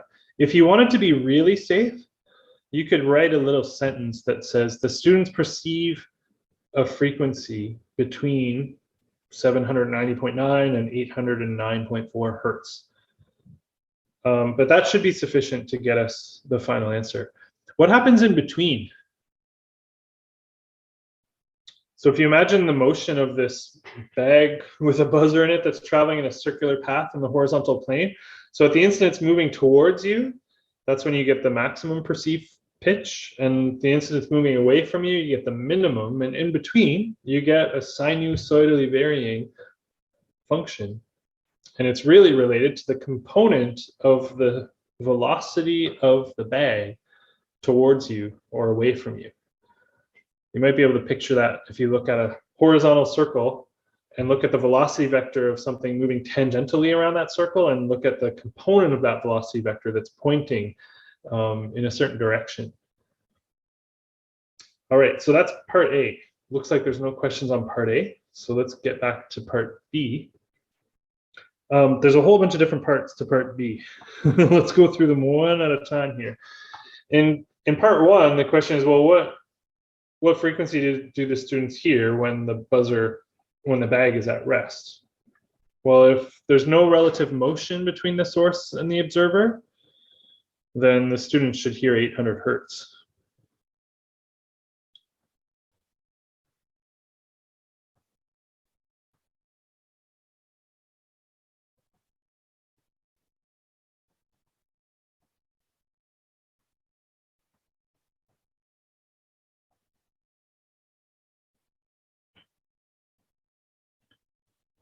All right, that's part one.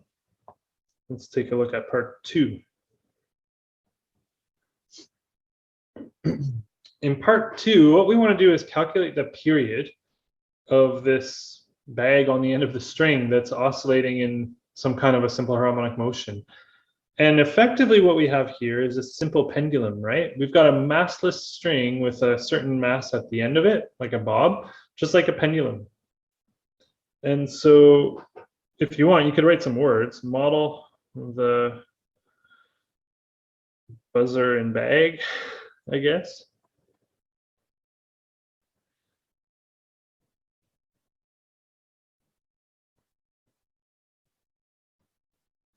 And that simple pendulum has a certain period. And from the formula sheet, the period of a simple pendulum is 2 pi times the square root of L over G. L is the length of the pendulum bob. and g is the value of the gravitational constant wherever you are. So presumably this experiment is happening on Earth, and we can calculate the period. We get 1.42 seconds. Okay, so that's part 2. Let's take a look back to part 3 now. And part 3 is a little bit tricky. If you go back and look at the question, what we want to do in part 3 of part B is get an expression for the speed of the bag and the buzzer after it's moved through an angle of 20 degrees from its starting position. But notice in the question that the displacement of this bag at its starting is only 15 degrees. And so we're just trying to draw a picture of what this kind of looks like here.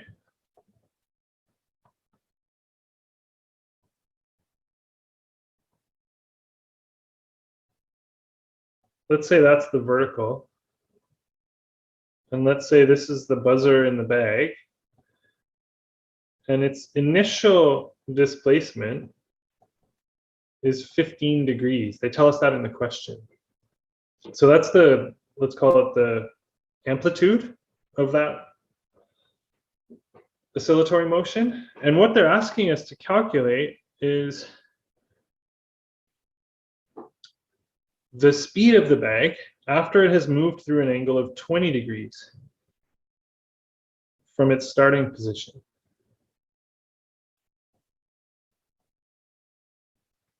In other words, it hasn't yet completed a full cycle of its motion.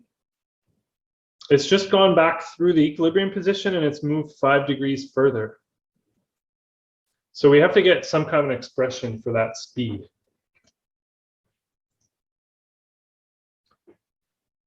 There's a couple ways to figure this out, but basically what we're going to have to do is get an expression for the tangential speed of this pendulum bob as a function of that angle.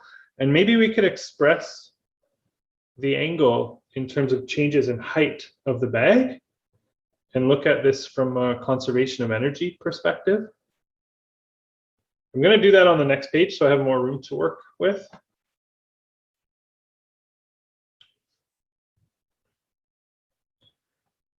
So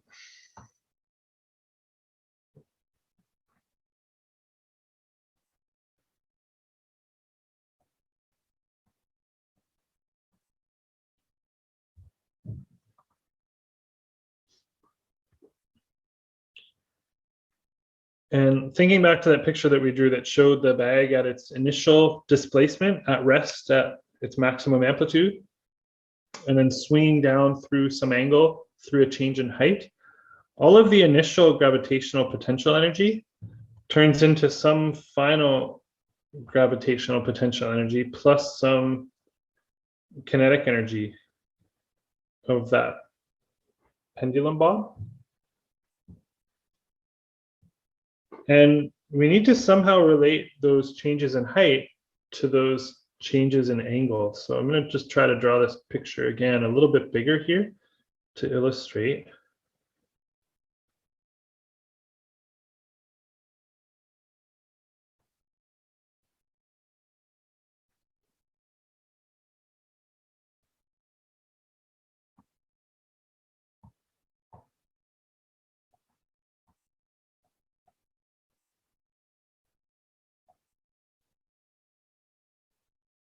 There's some change in height of that thing as it's swinging through that angle. And we want to relate those things. And for lack of a better term, let's call the length of the bob here R. I think we called it L in the previous part of the question, but whatever, let's call it R here, right? So this thing's swinging in a circular path, radius R. And what we want to do is relate those changes in height. And there's one really good trick that we can use to do that. And you might remember this trick. I've showed it to you a few times in 111 and 112. So that initial height is relative to its lowest point, r minus r cos theta initial. Or the final height relative to its lowest position is r minus r cos theta final. And to see why, just imagine these two triangles. See if you can see how these kind of get extracted from the diagram up above. Sorry, let me draw this a little bit neater.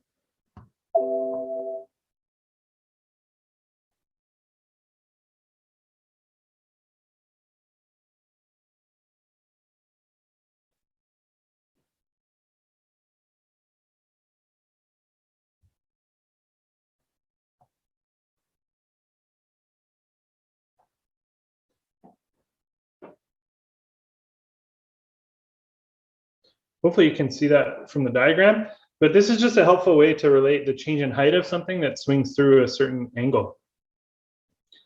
And so since we know the length of the pendulum bob and we know what those two initial and final angles are, we could figure out the initial and final heights relative to the lowest point.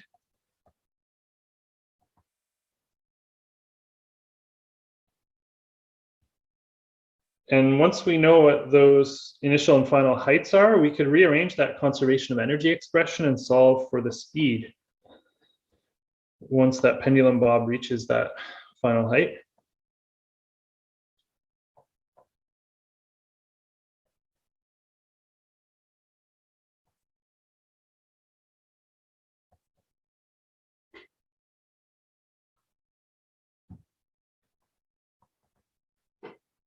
So we can plug some numbers in and solve. We've got the initial and the final heights relative to the lowest height. And if you plug through all those calculations, you get 0.193 meters per second. Now I'll just pause here and consider, is there a different way that you could have gotten this answer? For a mass on a spring, like a horizontal mass spring system, we had an expression for position as a function of time and velocity as a function of time. And that was all expressed in units of x, like linear displacement, and velocity, meters per second, right? But you could have a rotational analogy to that. This is a simple pendulum swinging back and forth. And now theta is the expression for displacement. And d theta dt, omega, is the angular speed, the rate of change of that displacement.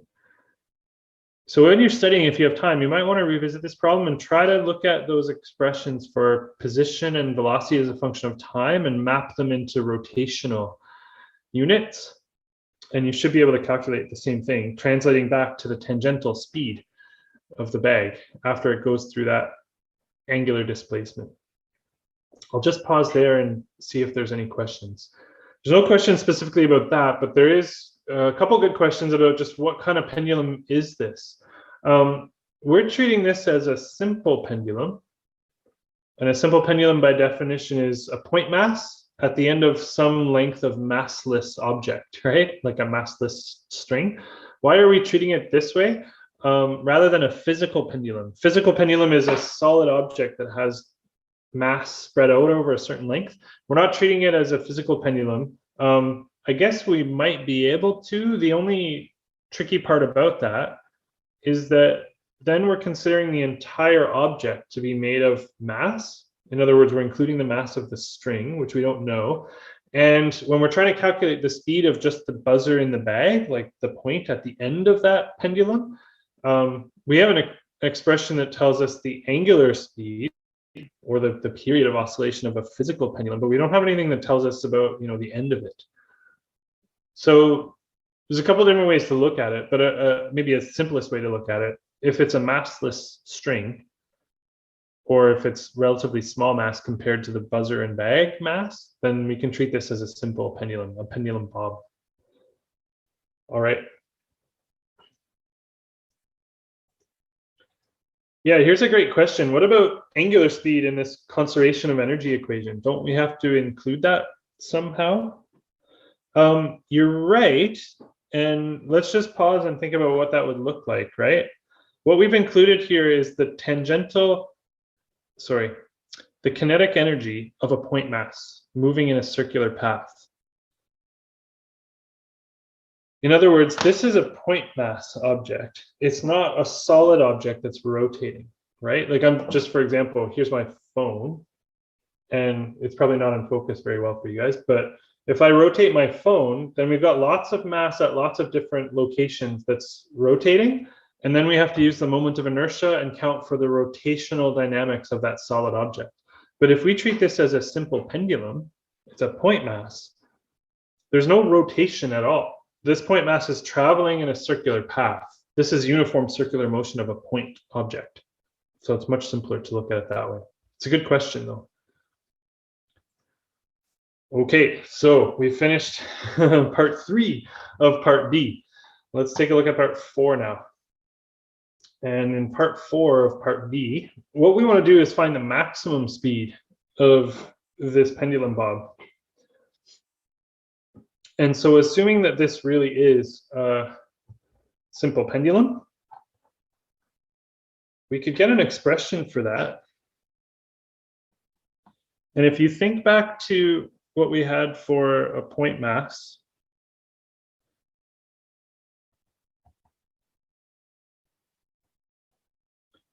or a mass spring system, we had Vmax equals omega A.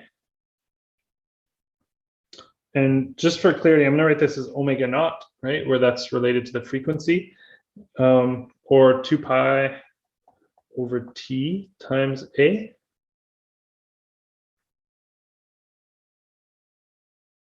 So we can get an expression for the maximum tangential speed of this pendulum bob. We know the period of the oscillation. We calculated that before.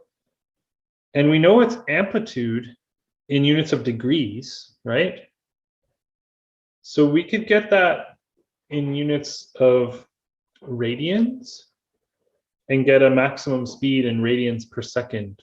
So a maximum angular speed.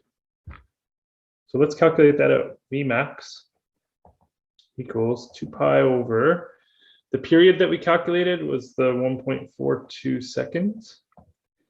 And in terms of the amplitude, one way to think about this in terms of radians is it's 15/180ths of a pi, right? Or converting degrees to radians, multiplied by pi over 180. And that equals to 1.16. And the units of that should be in radians per second. And that's the maximum angular speed. So it might seem kind of confusing, right? Like V, is this linear or is it tangential or is it angular? Like what is it? And that's why I wrote this omega naught here. This omega naught is the natural frequency of oscillation. It's not related to the angular speed of this oscillating object.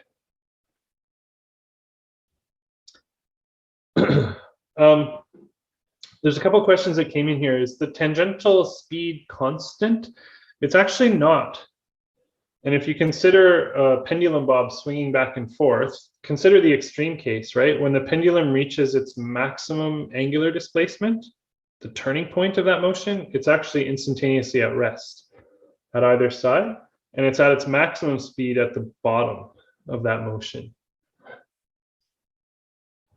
Just explaining that conversion radians to degrees again, right? So remember there's 180 degrees in pi radians. So converting 15 degrees to radians is 15/180ths of a pi, right? Times pi divided by 180 gets us radians.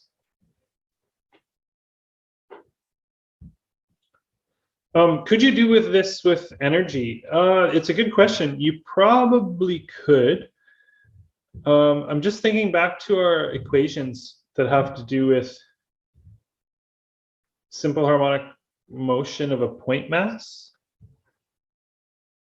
And they all involve amplitude and angular frequency, right? Like maximum speed, maximum acceleration, and so on and so on. There's probably a way to do it with energy, but it's not obvious to me on the spot here. Another way to look at it is that Vmax equals omega naught A. that's true for any oscillatory motion of a point mass. So that's a useful way to start. And if we extend that idea, if we go to part 5 of part B, right? Assuming we're moving in as a simple pendulum, the question is, well, what's the maximum acceleration of this thing? So we figured out the maximum speed here, and we could do a similar trick to figure out the maximum acceleration. So just writing that here. I guess in a similar way, similarly, A max in units of radians per second squared should be omega naught squared A, which is 2 pi over t squared times the amplitude. And again, in radians, that's 15/180ths of a pi. And that'll give us a maximum acceleration. That's 5.13. And the units of that should be radians per second squared. Okay, so we've got maximum speed, maximum acceleration. Okay, now part 6 of part B is kind of interesting. This one we want to figure out what radius would the arc need to be in order for us to hear the same maximum frequency that we got in part A. So in part A, we figured out the maximum frequency that results when this thing is swinging in a horizontal circle. And in this part, what we want to know is, what does the length of the swinging pendulum need to be such that the maximum frequency you hear would be the same? Okay, so let's see if we can figure that out. And we're going to combine a couple things to do that. I'm just going to open up a different page here for us to look at.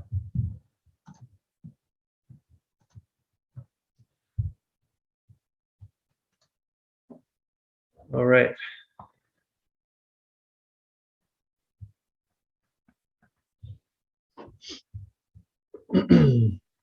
So we need to relate somehow the radius of the arc or the length of this pendulum, right?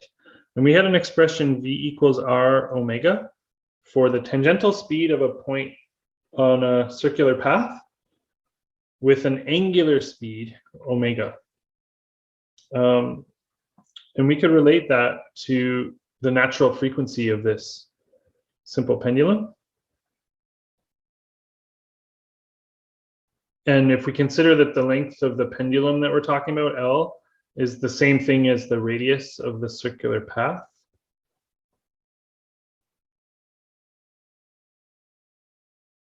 what we need is for that tangential speed to be the same as it was in part A. And that would result in the same frequency that we observe.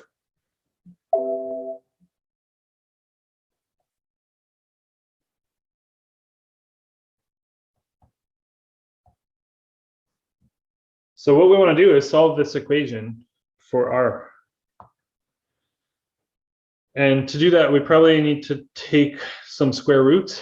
So R divided by square root of R equals 3.93 divided by the square root of G.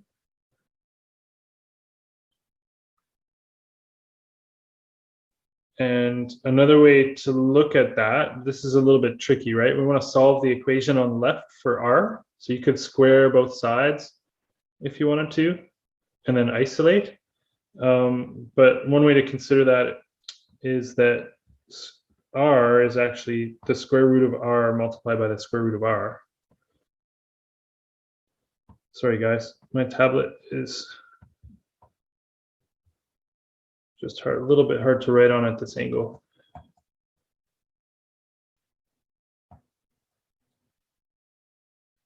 So square root of R is 3.93 divided by square root of G.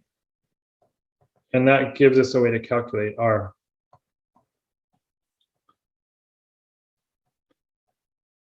And if we calculate that out, we get 1.58 meters.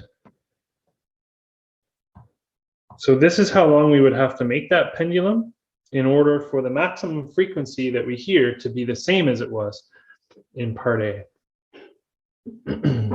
Okay, just pause here, zoom out from all the math for a sec, right? This problem is like everything to do with sound, right? We've got lots of angular motion, we've got pendulums, and we've got the Doppler effect acting here. Yeah, there's a good question, like back to part, what is it, 4 of part B? What is this V and why is it in units of radians per second?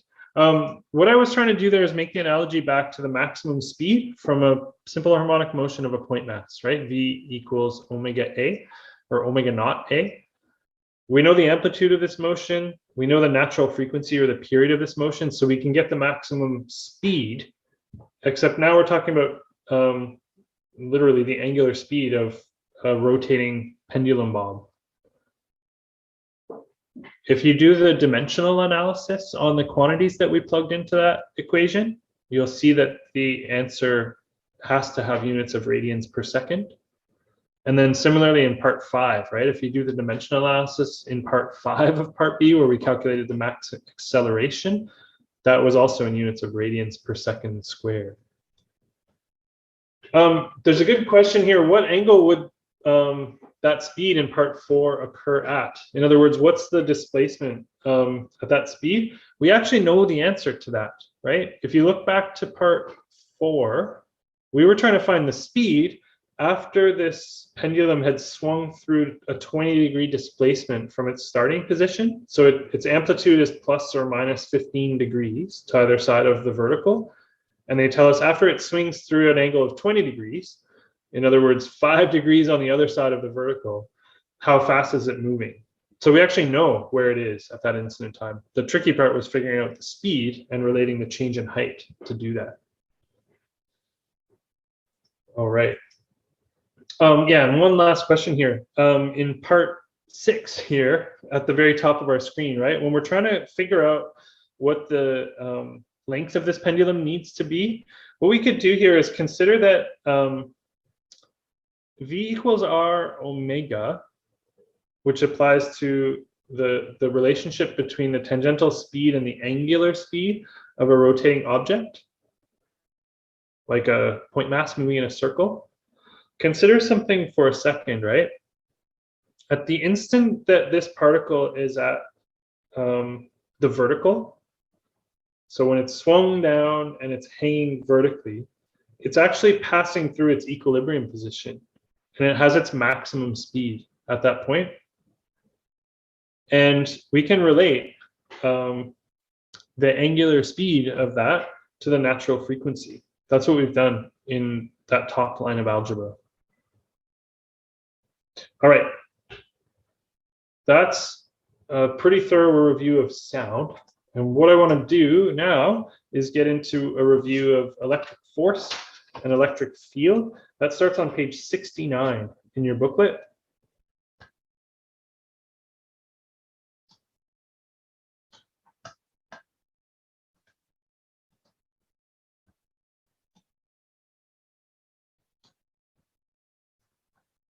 And chapter 4 on page 69.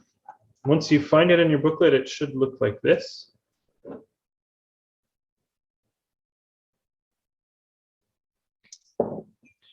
Okay, I'm going to go through a relatively quick review of this chapter, and the reason is that it was only a few weeks ago that we did our midterm 2 prep session.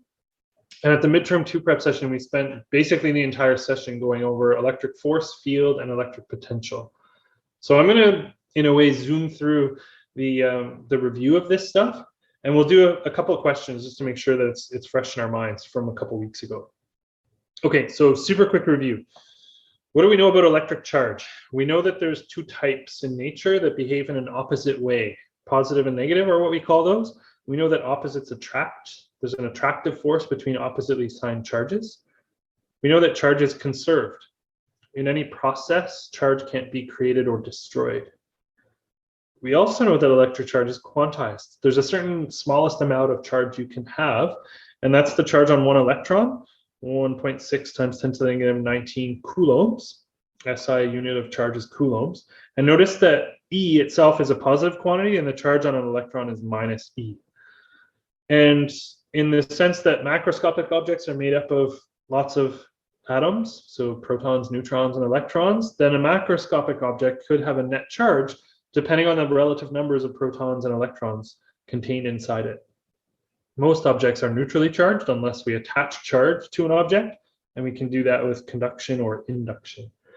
Broadly speaking, we categorize objects into two types of materials: insulators and conductors. Insulators are materials in which electrons are tightly bound to the atoms. Things like plastic, paper, wood, fabric, and so on are insulators.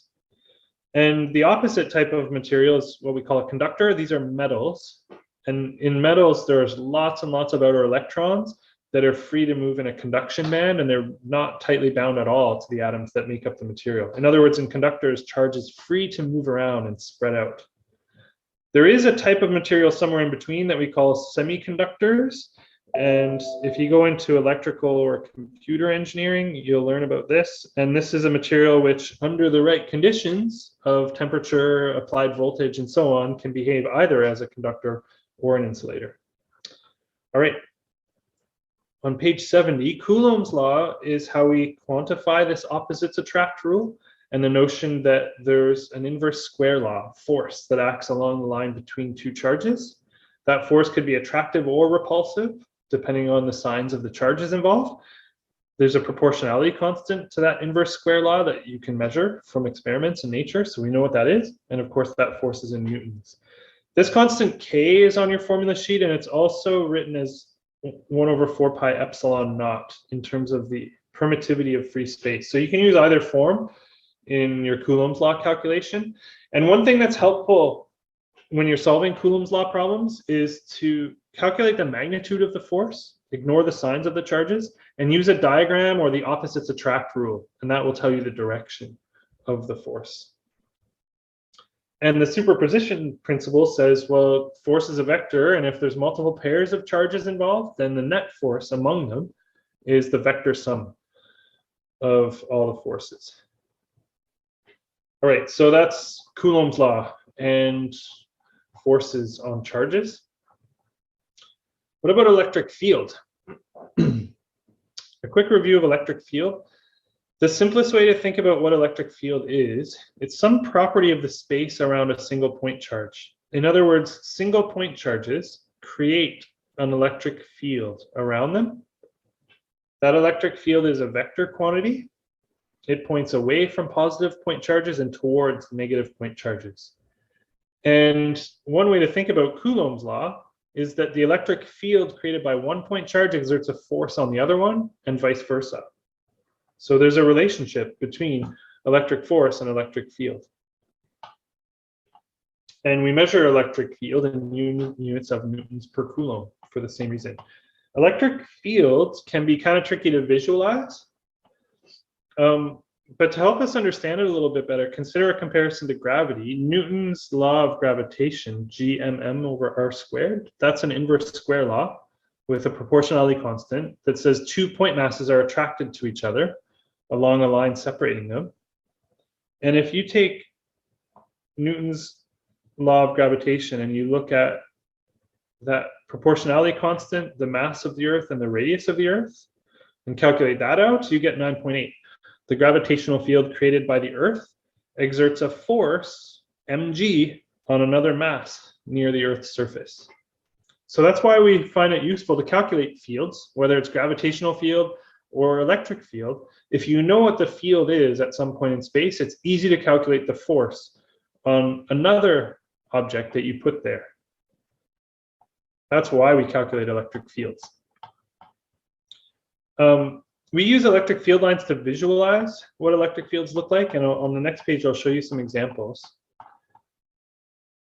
This is meant to be 4 different situations, so you see the big solid lines in between them, but let's go through these one by one. A single point charge creates an electric field around it that points away from it in all directions. The density of field lines gives you a sense of the strength of the electric field. So the closer you are to that point charge, the bigger the electric field is. The farther away, the smaller it is. Negative point charges create electric fields that point towards them. And so if you get two charges, let's say oppositely signed charges, the positive point charge creates a field that points away from it. The negative charge creates a field that points towards it. And there's a vector sum of fields that adds up in between them and has an interesting shape around them. If you get two charges that have the same sign, it's almost like those field lines repel each other. Field lines don't actually repel each other, but in a way, what's happening is the vector sum of those fields is canceling out halfway between those two positive point charges, such that if you positioned a third charge there, it would be equally attracted to or repelled by those other two charges. So that's our notion of electric field and what field line diagrams look like.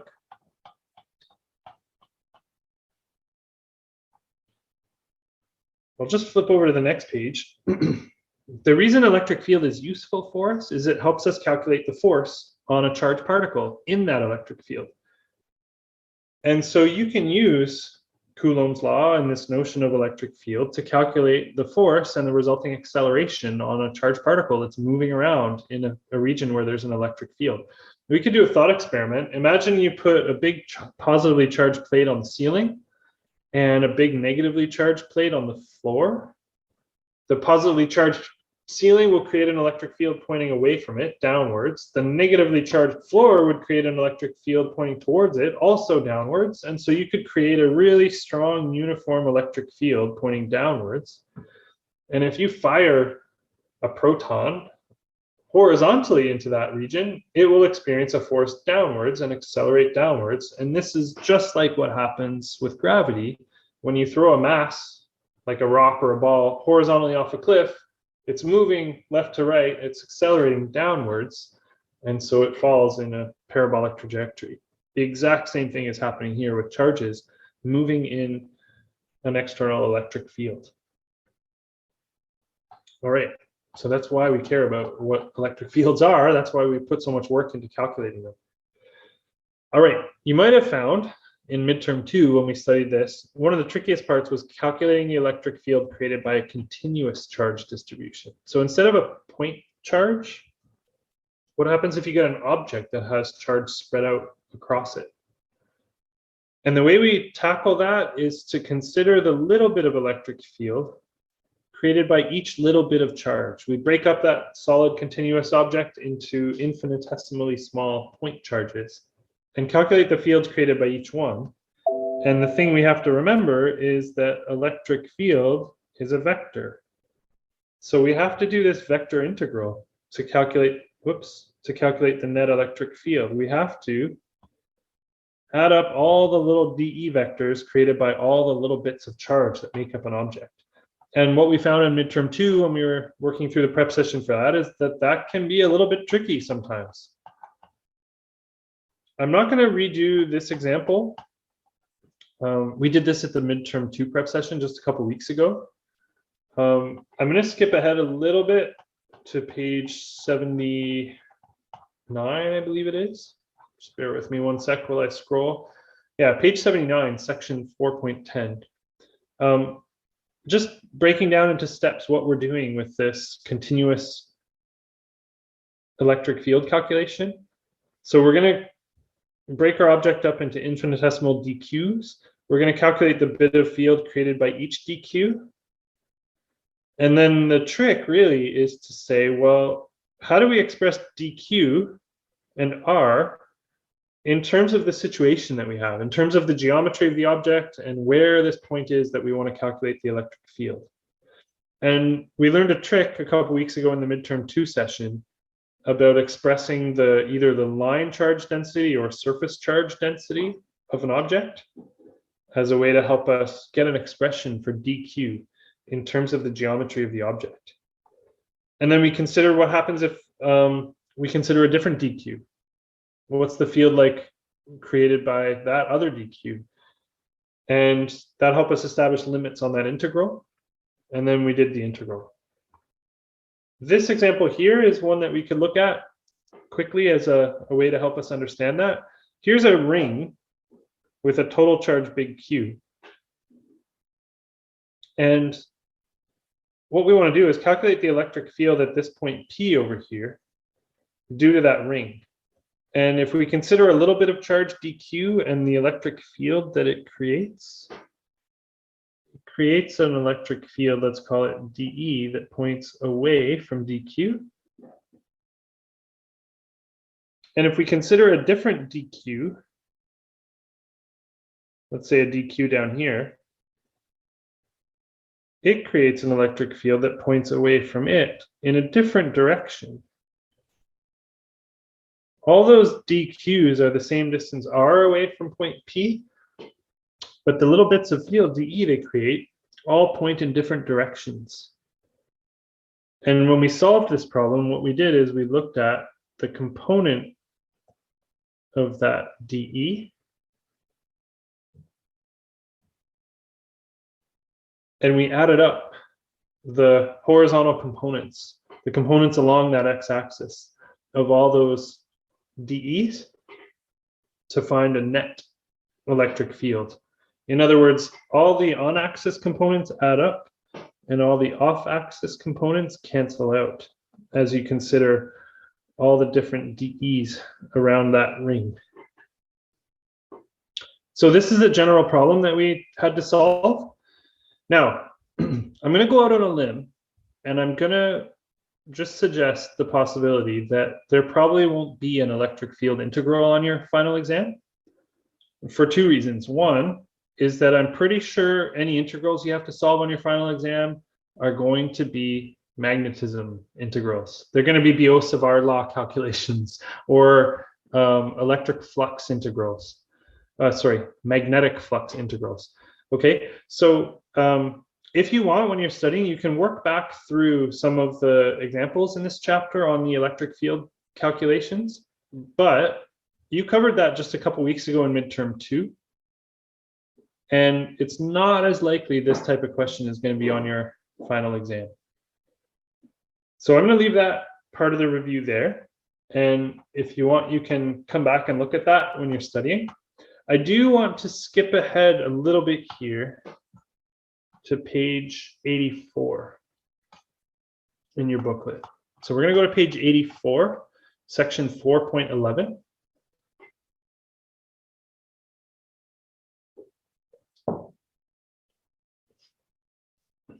And here on page 84, I just want to review quickly what an electric dipole is, what it is and why we care about it.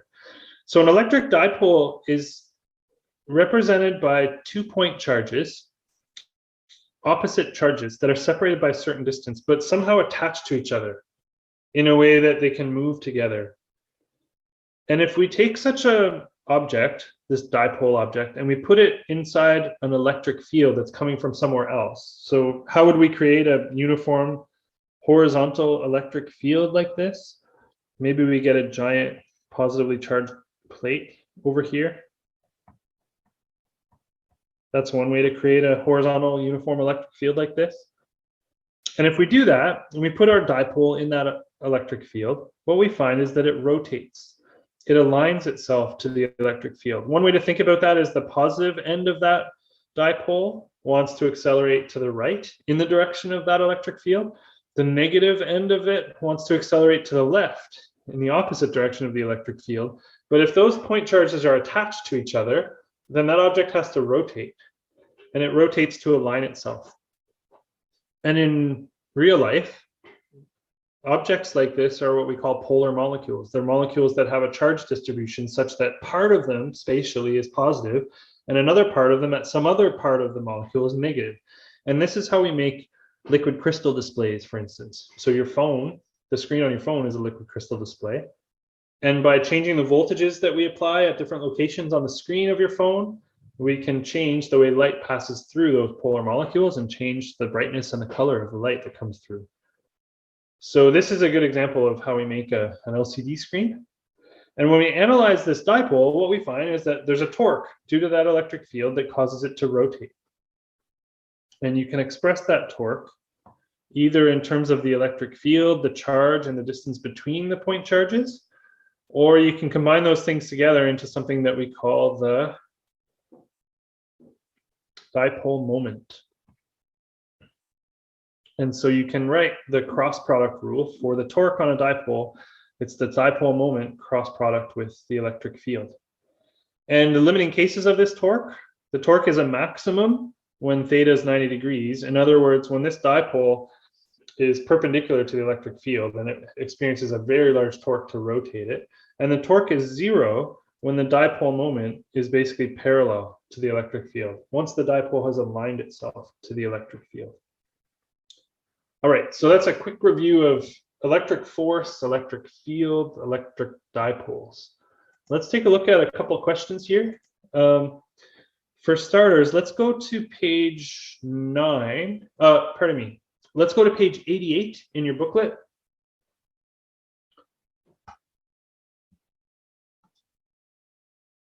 And once we find page 88 in your booklet, there's some room there to look at multiple choice question 17 from page 9 in your exam package. Page 88 and page 9.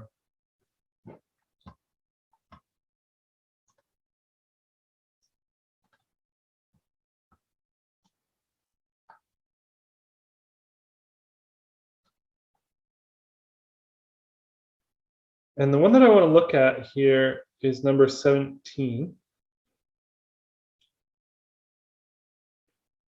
So it should look like this one at the top of the screen. Once you find it, just take a moment and read that one over.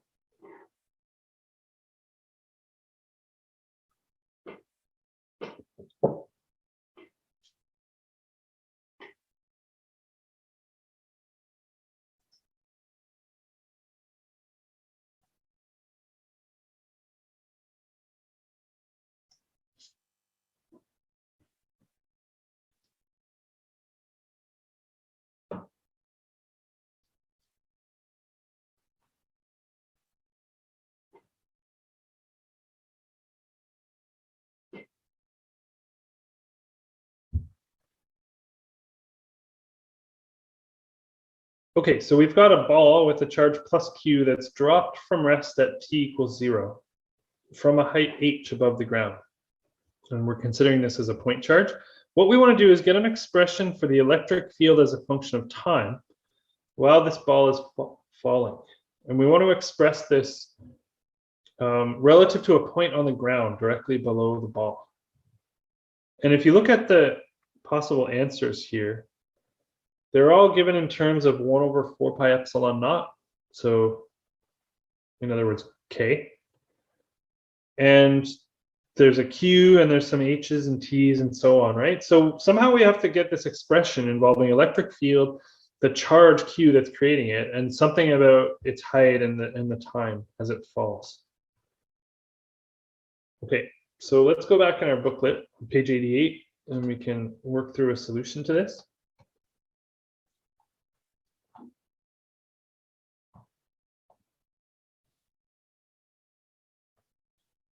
And if we draw a picture of what's happening, here's the ground, here's the charge, and it was dropped from an initial height of h,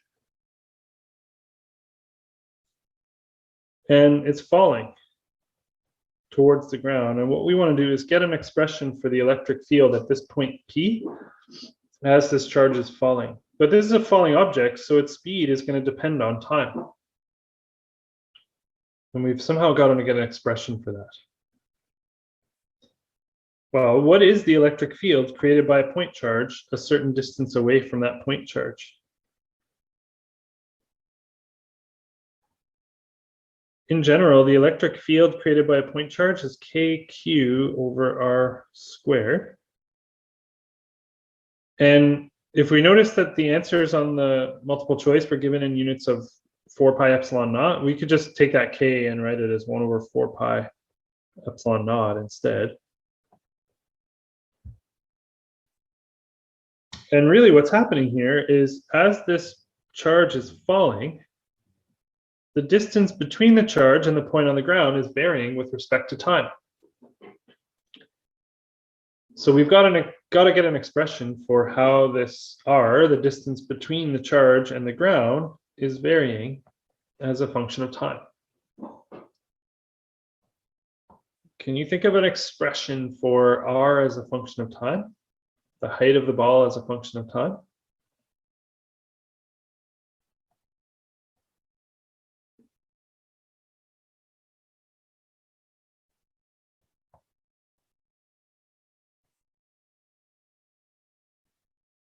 So from kinematics, this ball starts from a height h. It's dropped from rest.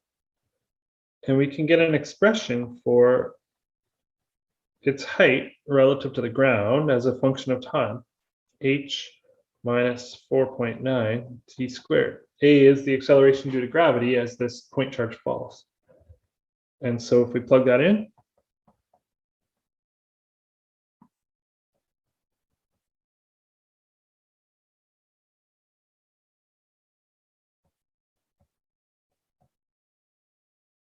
there's an expression for the electric field as a function of time. I just got to be careful here. That's squared, right? R squared in the denominator.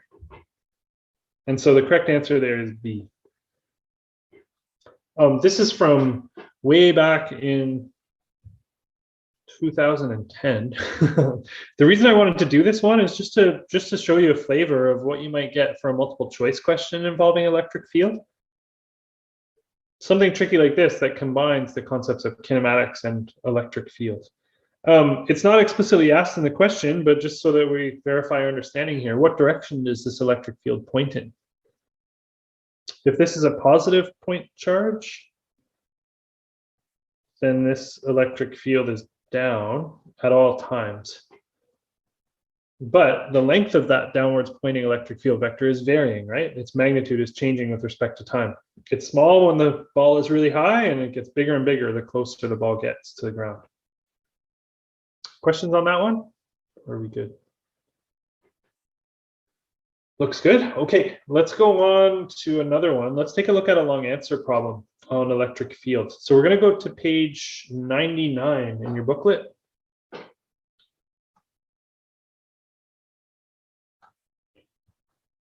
And from page 99, there's some room there to look at this long answer problem from page 80 in your exam package. Page 99 and page 80.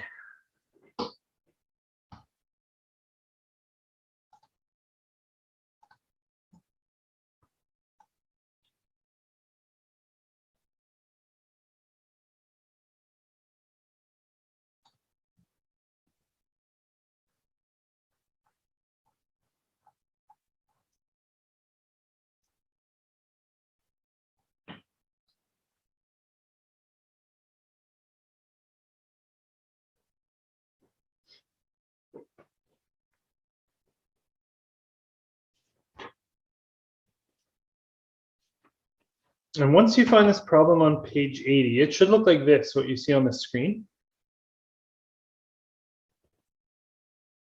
I'm going to give you a moment to read over all the parts of this problem.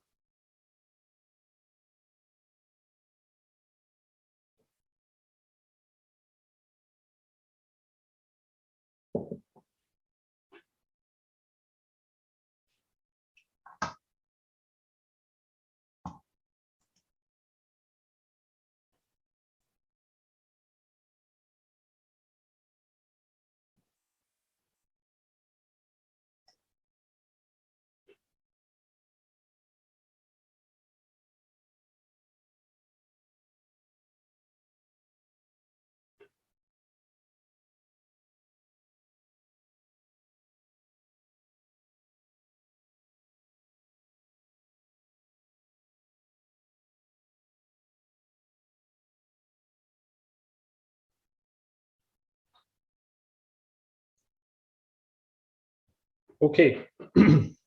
Out of all the years that I've been teaching this course, all the different years of exams I've looked at, this is one of the only long answer problems that involves electric field integrals and tricky calculations on electric field. And what I'll show you as we work through this is that these integrals aren't super hard. They're not as hard as the ones that we saw on midterm 2, for instance. Okay, so what we've got here is a thin, uniformly charged, positively charged rod.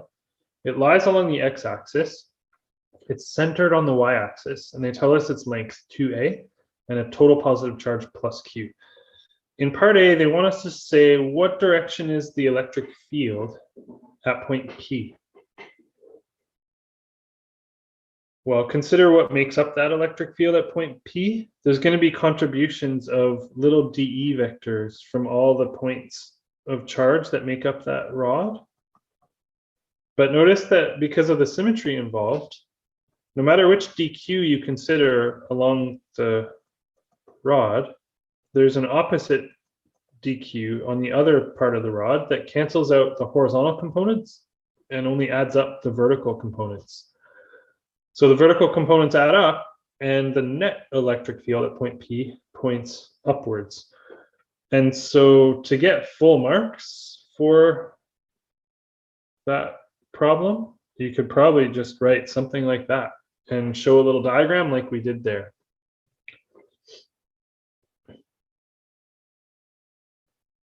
All right, so that's part A. Part B is a little trickier. And before we dive into any math on part B, I just want to review part B and part C together.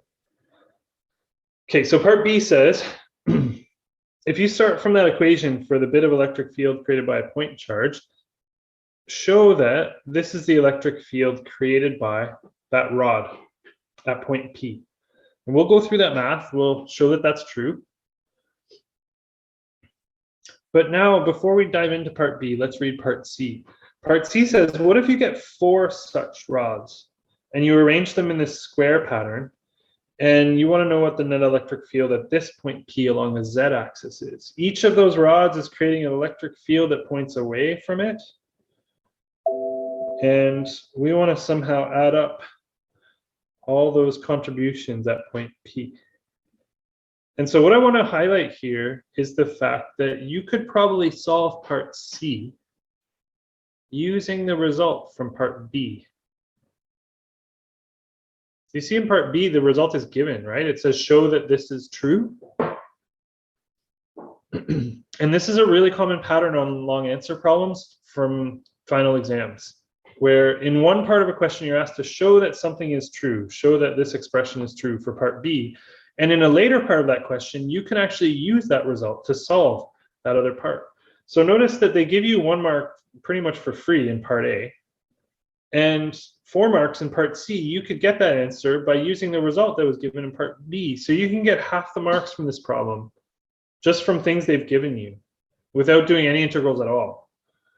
So that's a really good thing to remember when you're working through long answer problems. Read the whole long answer problem first and look out for this pattern where you can use a result from one part in another part. All right, let's dive into part B. What we want to do is get an expression for the electric field at point P from this single rod. I'm going to go back in the booklet and we'll work through that.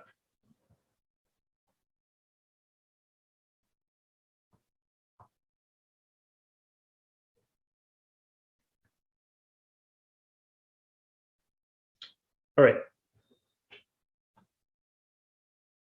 So what we want to do is get an expression for the net electric field of these things. And we're going to have to consider different dqs at different points on this rod.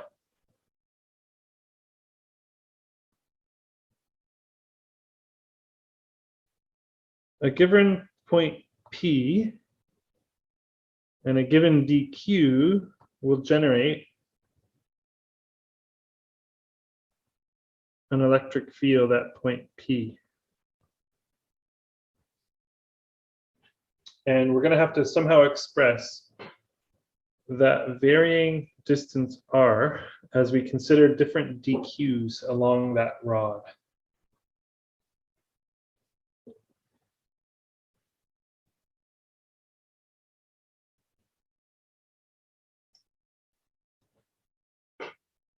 There's a certain constant vertical distance here, z. And there's a certain horizontal distance here, let's call it x.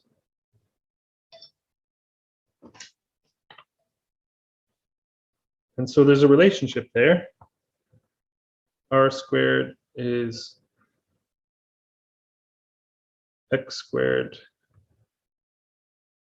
plus z squared.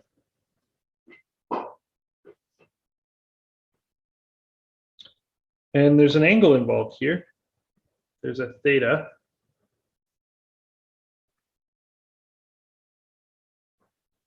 And the vertical component of that electric field is what we're going to be interested in, because, oh, sorry guys, that's not right.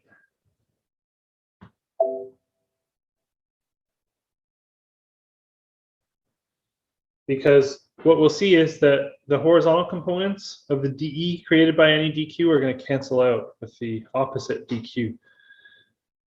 So what we're interested in is the vertical component, and we could call that the sine theta component of the electric field created by any dQ. And sine theta we could get from trig here, right? That should be z over square root of z squared plus x squared, z over r.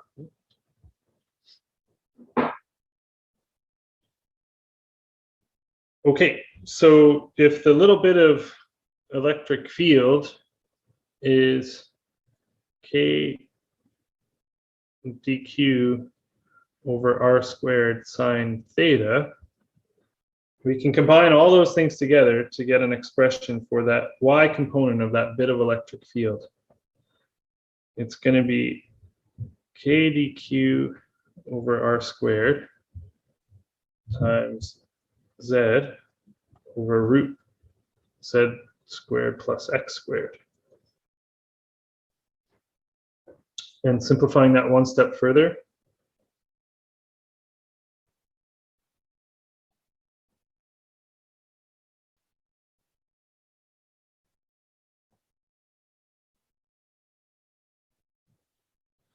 so there's an expression for the vertical bit of electric field created by any dq. All the horizontal bits cancel out. And we're going to have to integrate that expression to account for all the dq's. And the trick here to do that is to get an expression for dq that somehow involves the charge density. And remember the charge density. Lambda is charge per unit length.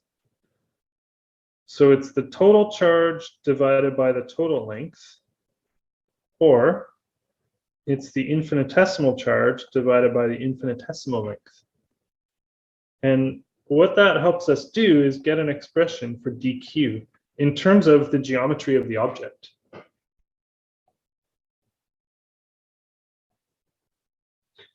And that's really important because then we can substitute that in and integrate. We can get an expression for the net electric field by integrating over the bounds of the object.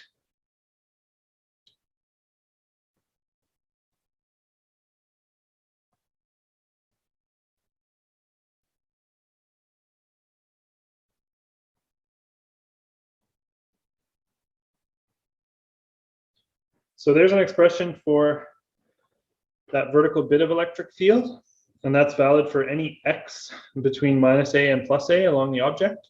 And so we can integrate.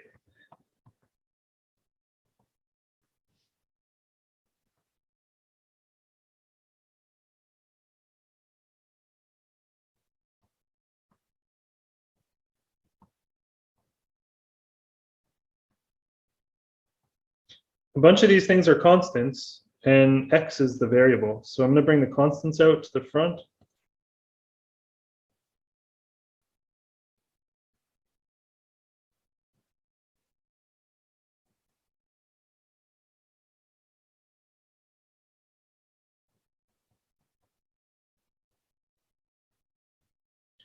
And the bounds of this integral are from x equals minus a to plus a for the entire length of that rod. Okay, well, this integral is in a form that we can calculate based on a formula from your formula sheet. If you look on your formula sheet, there's a formula there for the integral of dx over a squared plus x squared to the 3/2. That's what we've got here. And if we simplify all that out, I'm going to skip a few steps of the math here, right? We're good at doing integrals. Setting up the integrals is the hard part, but solving the integrals we know how to do. So we can solve that integral. And if we do, we're going to get an expression for that net electric field. And it's going to be K big Q over Z times root of Z squared plus X squared.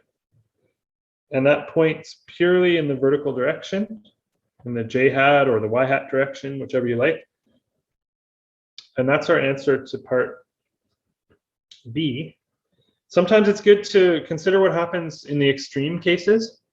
In the extreme that Z is really big, in other words, that you get far enough away that X is so small that that looks like a point charge, then you get KQ over Z squared, and it looks like a point charge. And in the extreme that X is really big compared to R, this goes to infinity.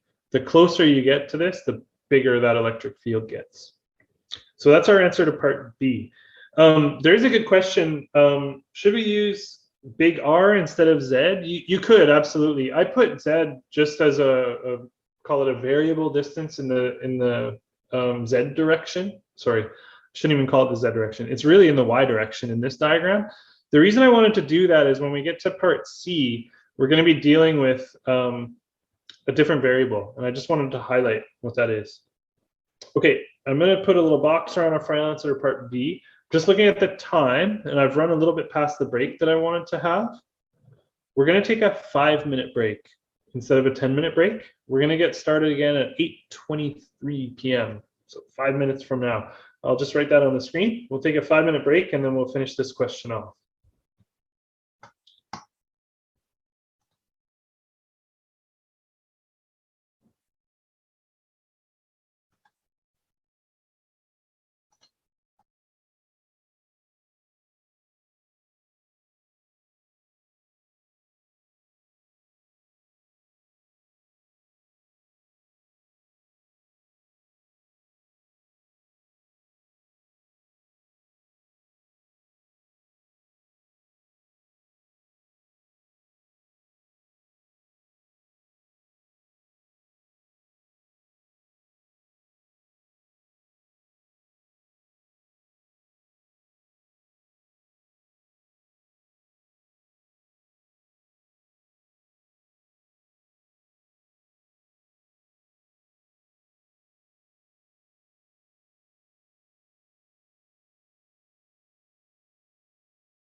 Okay, guys, welcome back. It's 8:23, very precise timing here.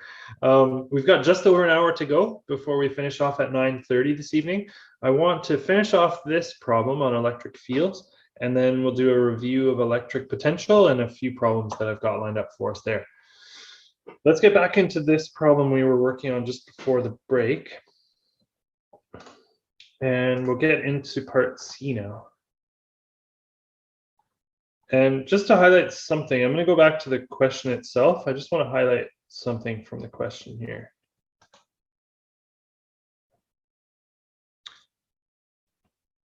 Highlight, no pun intended. I do a lot of highlighting. Hopefully that's helpful for you guys. All right, part B, we just derived this expression, right? And I chose to express it in terms of a Z, but you're right, we could express it in terms of big R. It would make our answer match what's in part B here.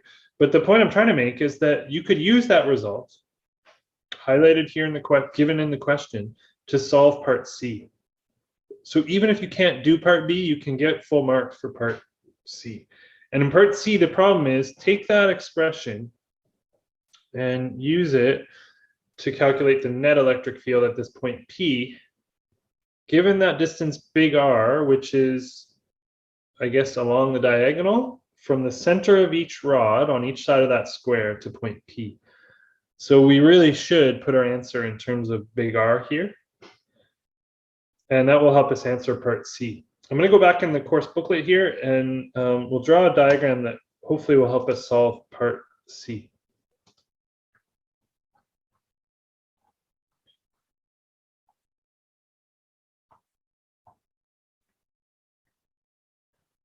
All right, so from part B, we had an expression for the electric field that was created by one of these rods. And we'll express it in terms of big R here.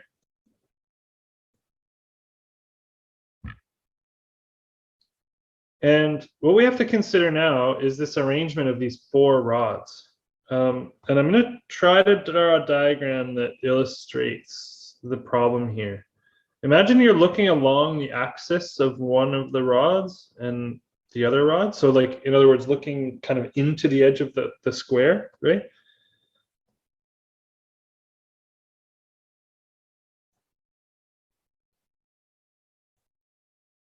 So these rods are coming in and out of the page, right? And the problem that we have is we want to go to this point up here, point P, along the z-axis. And there's a diagonal distance big R from the center of one of those rods to that point along the z-axis. The side length of the rods, or the side length of the square, is such that there's a distance A between the axis of one of those rods and that z-axis. And if these are positively charged rods, then each rod is going to create an electric field that points away from itself. In other words, this direction vector that I've labeled here, sorry, I should say that differently. The direction of this vector that I've labeled here is the y-axis from the previous problem, right? It's the axis perpendicular to the length of one rod through that rod's center. So we could call this E1 if you want. That's the axis, or that's the electric field created from one of the rods, and there's four such rods. Each of those electric field vectors has a vertical component. Let's call that E1Z, I guess. And there's some angles involved here. Let's call this angle theta. So what we want to look at is the sine theta component of each of the electric fields created by each of the rods. And then we want to add up all those components. So let's try to capture that with our equation here. So this could be E1 if you want, right? And instead of an X here, this should actually be an A, right? Let me clean this up so that it's a little more clear. That's our result from part B. And so for any one of these rods, we could say, for example, E1 is KQ over R root R plus A squared, like that. And the Z component of that is, I guess it's the cos theta component from the diagram, the way I've drawn it, right? E1 cos theta, which is E1, and cos theta from our diagram here should be Z over big R, right?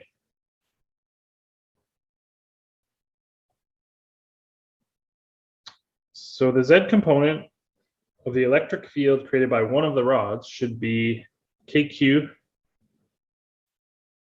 over R times root of R squared plus A squared times Z over R. So that's the electric field in the Z direction created by one of the rods, and therefore the net electric field in the Z direction is 4 times that. Each of those 4 rods contributes that much electric field. So 4 KQ Z over R squared root R squared plus A squared. We might be able to simplify this a little bit further because we're trying to make our expression match what's given in the question, right? So let's just substitute some things in to kind of massage this into what they've got in the given in the question. So note that Z is actually equal to A, and big R is actually equal to the square root of Z squared plus A squared, which is, what is that? 2A squared? Root 2A squared. Okay, so we can simplify our expression a little bit by substituting those things in.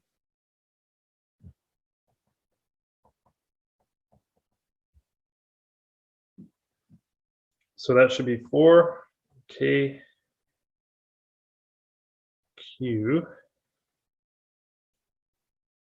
A over root 2A squared squared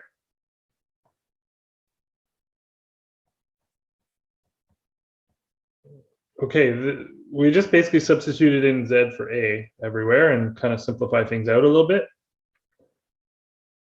And if we massage that down, cancel some things out, we should end up with 2KQ over root 3 A squared. Some algebra involved there. I'm not going to go through every last step of that algebra, but you could simplify all those A's and root A's and squares and so on, and you'd end up with that as a final answer. And that matches what's given, what we're trying to show for part C. And so the point that I really want to make, let's zoom out from all the math and even zoom out from all the electric fields. You could solve part C without doing any integrals at all and without even doing part B. You can just use the result from part B to do that. Look out for that pattern because it appears over and over again on long answer problems from previous years' exams, not just with electric fields, in general, with electric potential, with magnetism, and so on. Part B says, show that this is true, and part C says, use that result to calculate something else. It's a really common pattern. All right, looks like there's no questions on this one. So let's get into a review of electric potential. We're going to go to chapter 5, page 102 in your booklet.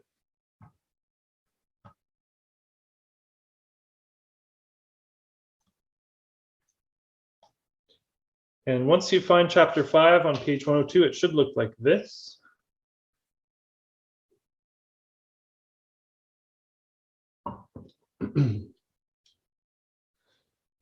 All right, I'm going to go through a pretty quick review here of electric potential. And we spent quite a bit of time reviewing this just a few weeks ago for midterm 2.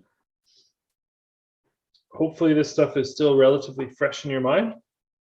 Just before we dive into this, just kind of setting the context here. If you think back to APSC 111, seems like a long time ago now, doesn't it? If you think back, how did we approach things? We started with kinematics, which is our mathematical description of how things move around with respect to time. And then we used Newton's laws and a topic we called dynamics to calculate why things move, to calculate the net force and the resulting acceleration on an object.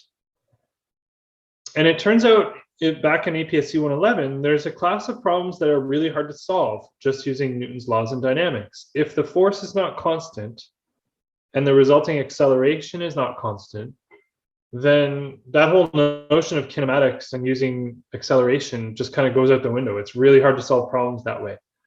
And so we learned about a different way to solve problems, conservation of energy. And the idea that if you can calculate the potential and kinetic energy at some instant in time, and at some later instant in time, you can relate the two because energy is conserved. And that technique of using conservation of energy was really powerful for problems where the forces were not constant or the accelerations were not constant. Now we're going to do a similar thing when it comes to charge and electric potential energy. The notion that electric field depends greatly on distance away from a charge creating it makes it hard sometimes to use electric fields and accelerations to solve problems. And so it's often easier to use potential and potential energy to solve problems. So what is electric potential energy? One way to think about it is that it's force times displacement. QE is the electric force on a point charge. D is the displacement it might undergo. So if you move a point charge through an electric field, then it will have a corresponding change in its electric potential energy. And if it travels along some arbitrary path, then you have to do an integral to add up all the bits of potential energy, or another way of saying that, all the bits of work done on that point charge by the field. And electric potential energy is measured in units of joules. All right, so that's our notion of electric potential energy. Let's go to page 103, and I'm just going to review this in a little bit more detail. We did this a few weeks ago, but it's really good to get this analogy straight in our minds. Just consider a point mass and talking about gravity, right? Imagine you take a point mass and you change its height. Its gravitational potential energy changes. As a result, its kinetic energy also changes. Another way of saying that is that the gravitational field exerts a force on that mass that accelerates it. Okay, so we're all comfortable with that concept when it comes to mass changing height in the presence of a gravitational field. Look at the right side of the page now and consider what happens with a charge that moves a certain distance through an electric field. A certain amount of work is done. The potential energy of that charge changes, and as a result, its kinetic energy will change. Another way of saying that is that the electric field exerts a force on the charge, which accelerates the charge. Okay, so there's a really strong analogy between gravitational potential energy and changes in height, and electric potential energy and changes in position of a point charge in a region where there's an electric field. The only complication is that in nature, there's two types of charge, positive and negative. Positive point charges accelerate in the direction of the electric field. In doing so, they gain kinetic energy and they lose electric potential energy. Negative point charges do the opposite. Negative point charges accelerate opposite to the direction of the electric field. And in doing so, they gain kinetic energy. They lose electric potential energy, but they go to a position of higher potential. So when you're working through problems, just trying to piece together what's happening with changes in potential or potential energy, usually it's easiest to work through that in the notion of what would happen to a positive charge, or make an analogy back to mass, changing height. And then if you have a negative charge, it's just the opposite happens. All right, let's go over to the next page. what is electric potential? It's potential energy per unit charge, and it's helpful to look at potential instead of potential energy for a few reasons. One is that there's going to be a unique value of electric potential anywhere in an electric field. You could think of electric potential almost like the height of a hill. And if you know where you are on that hill, you can calculate differences in potential, and you can calculate corresponding differences or changes in potential energy if you moved a certain amount of charge between those 2 points. Electric potential is a scalar quantity, and that makes it really easy to work through the math when it comes to electric potential. And just like when we talked about gravitational potential energy, when we solved gravitational potential energy, conservation of energy problems, we always set the lowest height an object reaches to be 0. And when we talk about electric potential energy, it's usually easiest to set 0 as infinitely far away from a point charge, and anywhere closer than that has some amount of electric potential or potential energy. So another way of looking at that is that single point charges create a potential around them, kq over r. The value of that potential could be positive or negative, depending on if we're talking about a positive or a negative charge. If you have a bunch of different charges somewhere, then the net electric potential at some point in space is the sum of all the kq over r's for all those point charges relative to whatever position you're interested in calculating this potential. And the key thing is we have to keep the sign of the charges in our calculations.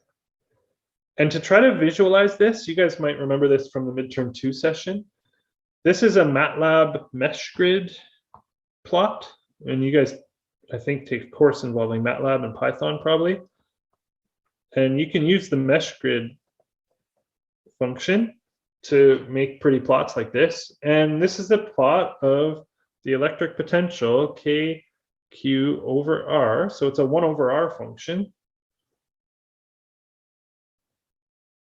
And as you get close to a point charge, the electric potential becomes infinite. As you get far away from a point charge, it becomes 0. And this potential function basically describes the height of a hill. If you bring another point charge nearby, that point charge will accelerate away if it's positive. In other words, it will roll downhill to a position of lower potential energy, higher kinetic energy. So this whole notion of electric potential might seem kind of abstract and vague, but really what we're doing is just adding up all the kq over r's from all the charges around and using that as a way to visualize kind of like the height of a hill or the change in potential energy of another charge that you bring nearby. And on the next page, page 107, I've got a picture, a mesh grid plot of the potential surface created by a dipole, where you have a positive point charge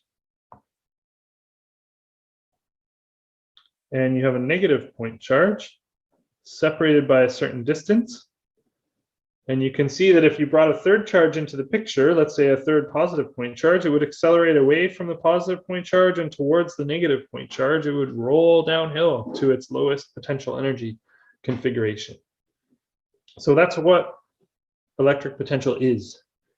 And it's a useful thing to know because there's a relationship between electric field and electric potential. What we could see is the electric field vector is actually the gradient, the local slope of the electric potential function. In other words, the electric field vector points in the direction of decreasing electric potential. Point charges accelerate in a direction that will reduce their potential energy. Just like point masses fall to a lower height if we release them, because that accelerates them in the direction of decreasing gravitational potential energy. All right, so that's the relationship between electric field and electric potential.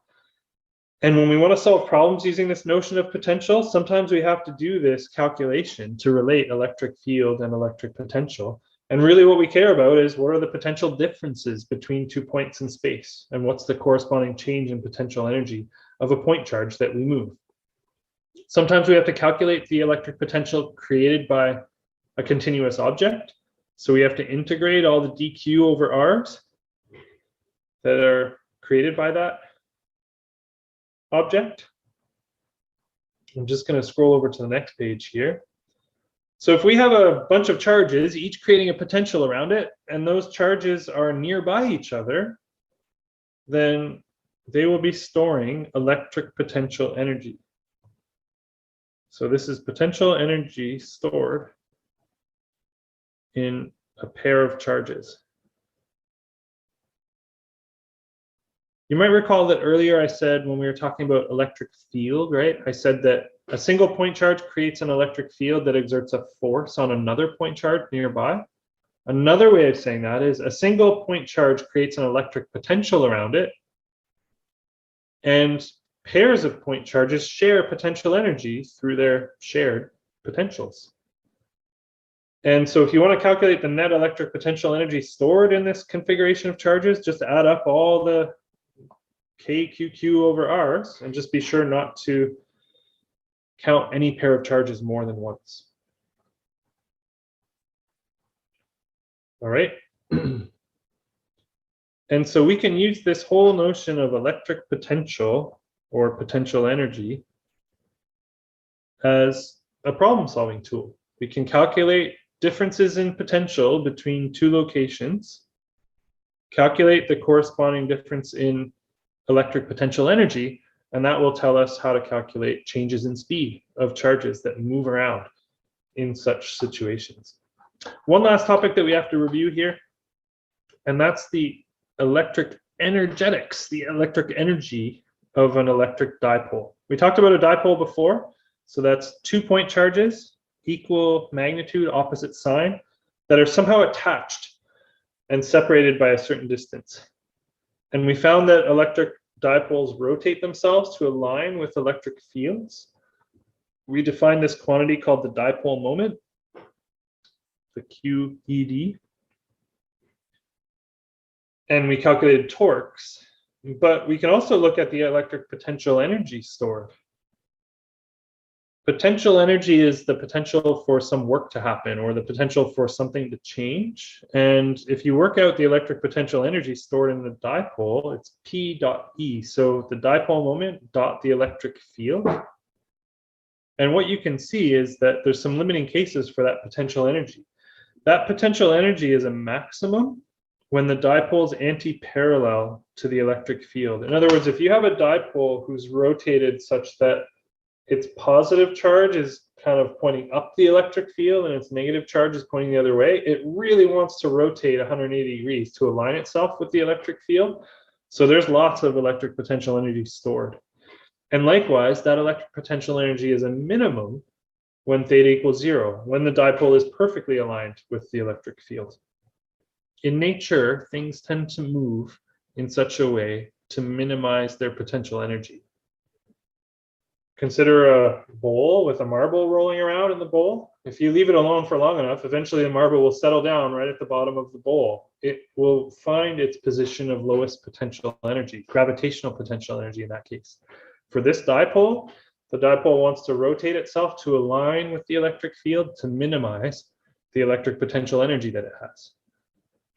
All right, so that's a quick review of everything we know about electric potential. Let's work our way through some questions here with our remaining time tonight. Let's go to page 113 in your booklet. And there's some room there to look at multiple choice question 9 from 2010. So we're on page 113 in your booklet and page 9 in your exam package.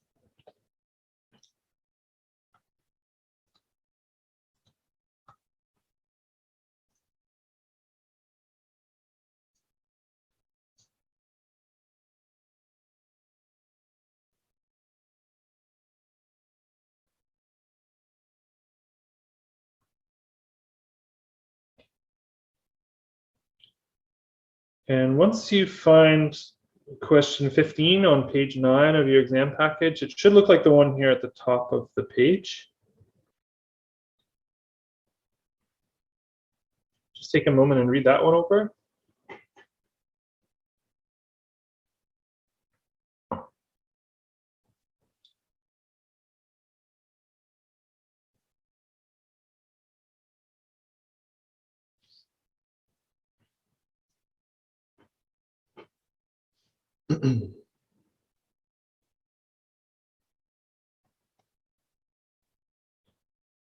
Okay, suppose you've got some charges placed in such a way that the potential at any point in the xy plane is given by this function. So v as a function of x and y. We want to calculate the magnitude of the electric field at these specified coordinates.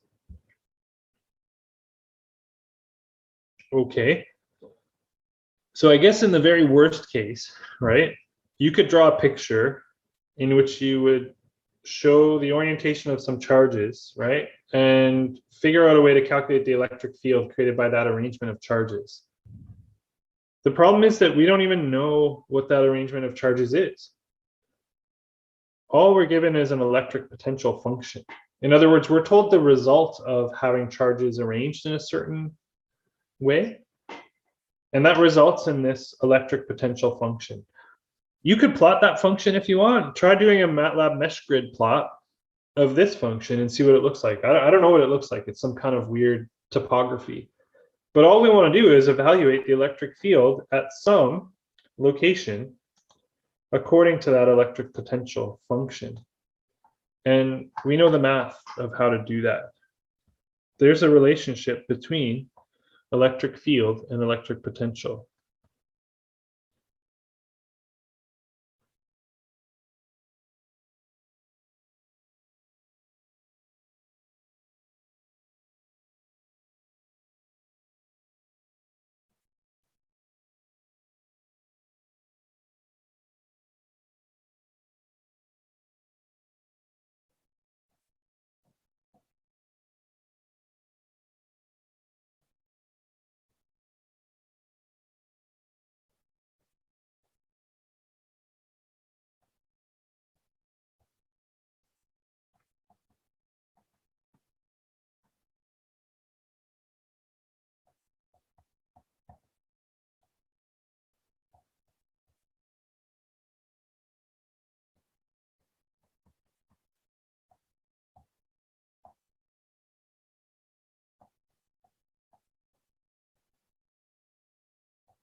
Okay, so there are equations for the electric field components in x and y as a function of x and y. So we could evaluate this at the specified location.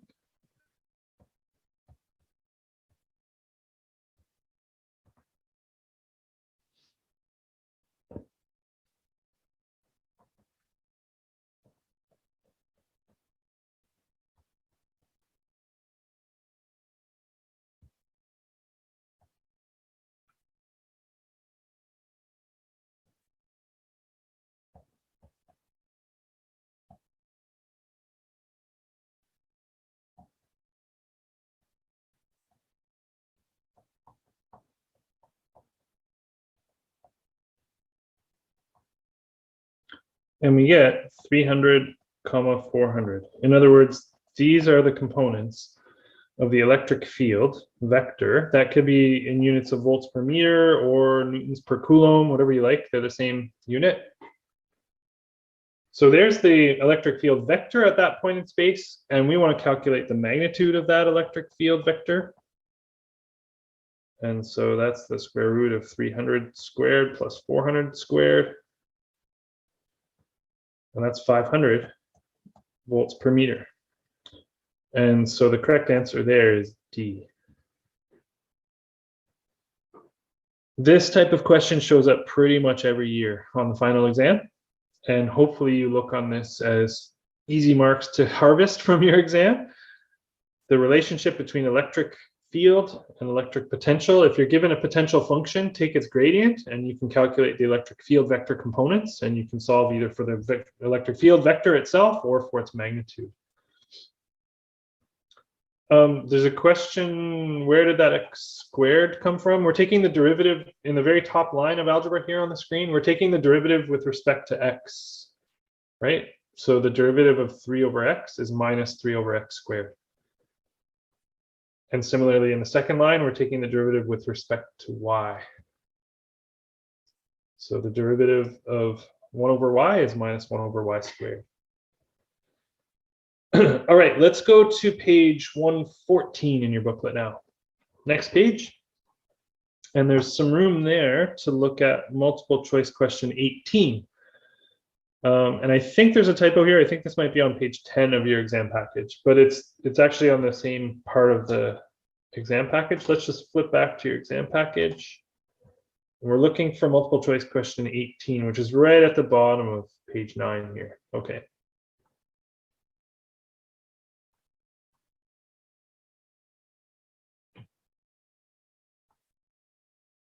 Okay, so we want to look at this question 18 here. I'll just give you a moment to read that one over.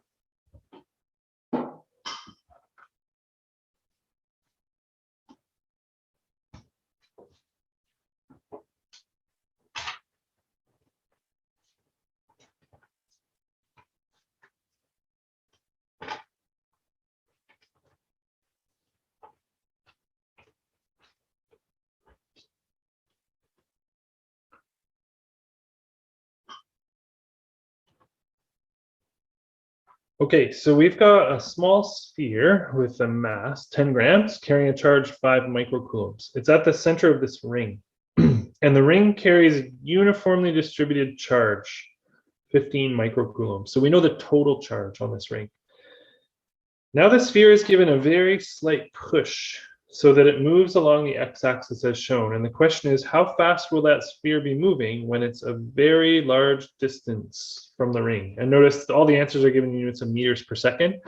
In other words, we want to find the quote unquote final speed of this sphere after it's moved really far away. Okay, it might be possible to solve this using electric field and electric force and acceleration and so on, but it would be really tricky to do so. And the reason is you could calculate the electric field at the center of that ring, but what we've seen already is the electric field created by that ring varies along the x-axis. The farther away you go, the smaller it gets. In other words, the acceleration of this sphere as it moves away from the ring is constantly changing as a function of x. It's much easier to use conservation of energy. So we're going to take a look at this from an energy perspective. If we can get an expression for the initial electric potential energy of the sphere when it's at the center of the ring, once the sphere has moved infinitely far away from the ring, it should have no more electric potential energy, and it's all turned into kinetic energy. Let's try to capture that in our booklet, in our solution.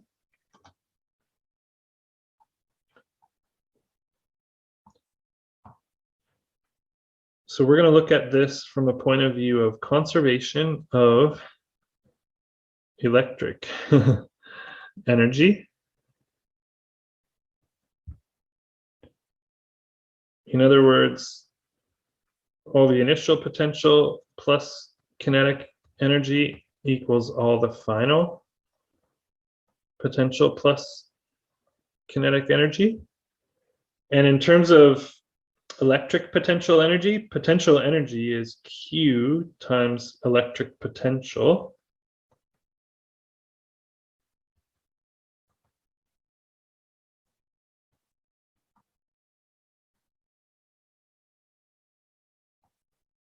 I'm going to try really hard. This chapter is a little tricky on a tablet. I just need to be really careful about my symbols here. Big capital letter V for potential and a small squiggly lowercase v for speed. Okay, so Q times electric potential is the electric potential energy of that charge. And if this sphere starts from rest at the center of the ring, and then it moves into infinitely far away, then all of its initial electric potential energy turns into kinetic energy. All we need to do is figure out an expression for the potential at the center of the ring.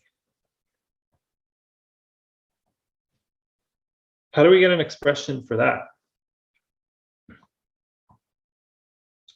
Consider that uniform ring, uniformly charged ring, could be made up of a bunch of individual point charges. whoops, K dq over R. And the potential at the center of the ring, created by the ring, is the integral of all those dVs. All the bits of charge dq are the same distance from the center of the ring.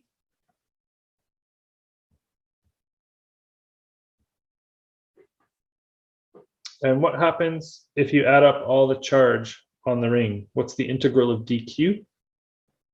It's the total charge of the ring.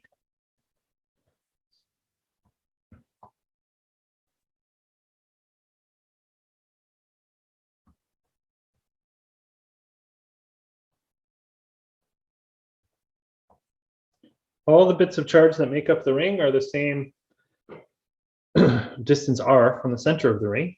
And so that integral to calculate the electric potential at the center of the charged ring is trivial. It's really straightforward to calculate the potential created by charged rings. And we know what Q is, we know what R is, and so we know what that electric potential at the center of the ring is. So let's substitute that in.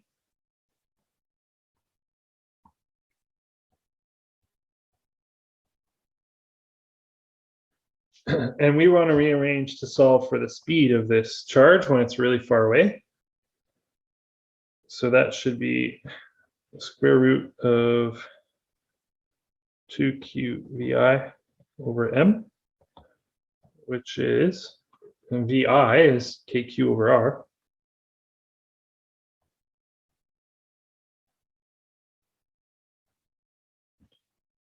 And we know what all those quantities are. I'm just going to write them in explicitly here so we know how to substitute numbers in. K is that constant of nature, 8.99 times 10 to the 9. Little q is the charge of the sphere. And it's positively charged, plus 5 times 10 to the negative 6. It's a 5 microcoulomb charge.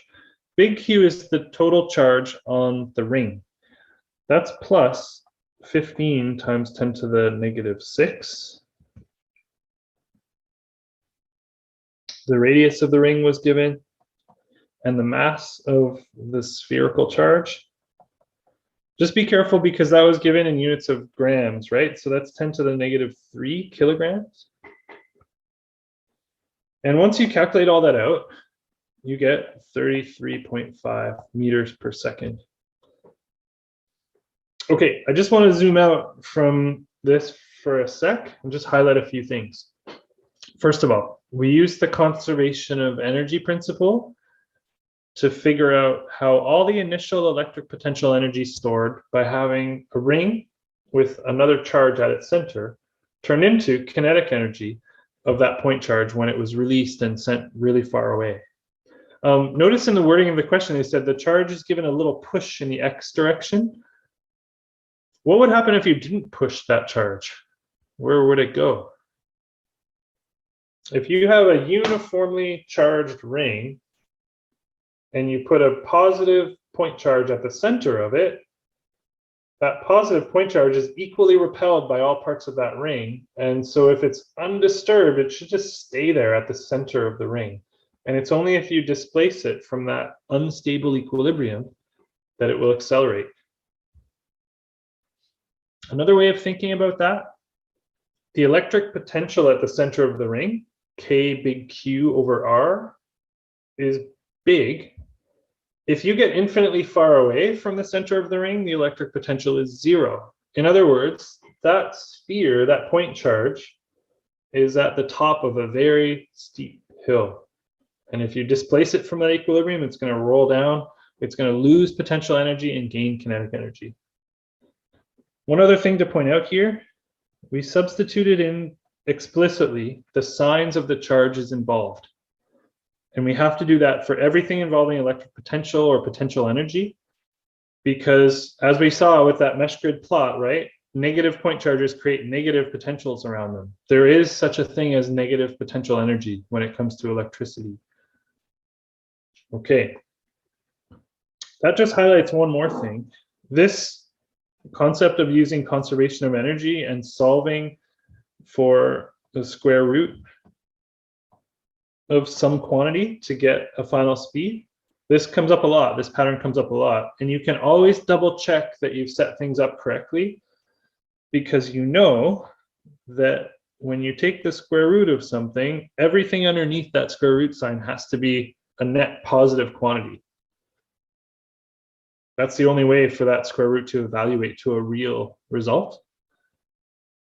And so this is a good way to double check that you've set things up properly in your problem. If you rearrange your math, your conservation of energy expression, and you've got a big square root sign, just double check that if you plug in the signs of the charges, you should end up with a net positive quantity under that square root sign. And that's a good way to double check that you've set up your problem correctly. Okay, a couple questions here. And I'll go through them because these are good questions. So first of all, just up in the very top line of algebra, I'm going to use my famous highlighter here. What's the initial electric potential energy of having a charged ring with another spherical point charge at its center? Well, one way to think about that is that the electric potential energy stored is that point charge multiplied by the electric potential created by the ring at the center of the ring. So that's the definition of electric potential energy. The ring is creating a potential around it, and at the position of the point charge, that potential has a certain value, and that results in a certain total stored electric potential energy. And the question is, why is that zero in the end? If you get infinitely far away from the ring, the potential that you experience due to the ring is zero. KQ over R approximately, right? And it gets really small the farther away you get. There's another question. So this integral looked pretty easy, right? There's some good memes on the internet of like when physicists do math and all the mathematicians go brr, right? What's going on here? Well, what we're doing, there's nothing magical happening here. What we're doing is we're saying each little bit of charge on the ring creates a bit of electric potential around it. And a certain distance r away, in other words, at the center of the ring, we want to know what the electric potential is. We want to add up all those k dq over r's from all the little bits of dq that make up that charged ring. And if you integrate all those dq's, you get the total charge of the ring. I see what your question is now. Thank you for asking. I'm just going to highlight something here, guys, and this is something that happens to me sometimes. The initial electric potential at the center of the ring is the integral of dV. This integral sign should not be here. Thank you for pointing that out. What we're doing is finding the net potential at the center of the ring by integrating all the dV's, which turns out to be an integral of all the dq's. Yeah, there's a good question here. One last question that I really like. And this one I'm going to read out loud so that everybody can hear it and talk through it. So if you're just summing up all the little bits of potential dV, could you just interpret this ring as a point charge and just use the equation for the potential energy stored between point charges? What is that equation? K Q1 Q2 over R. There are two different scenarios, but it works out to be the same in this very special case. I'm just going to try to highlight that for a sec, because this is a really good question. I'm going to go over to a blank page just to highlight this. So just bear with me here.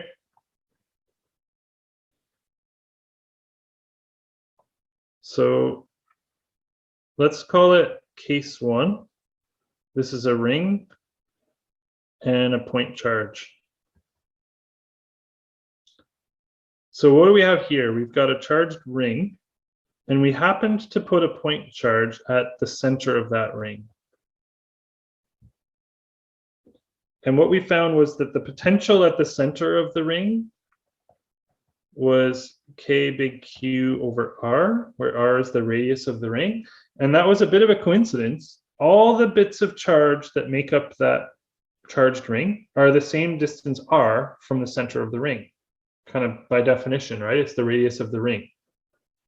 And so the potential energy stored was little q times VI, which was K little q big Q over R. And as you point out, your question's a really good one. That looks an awful lot like 2-point charges, right?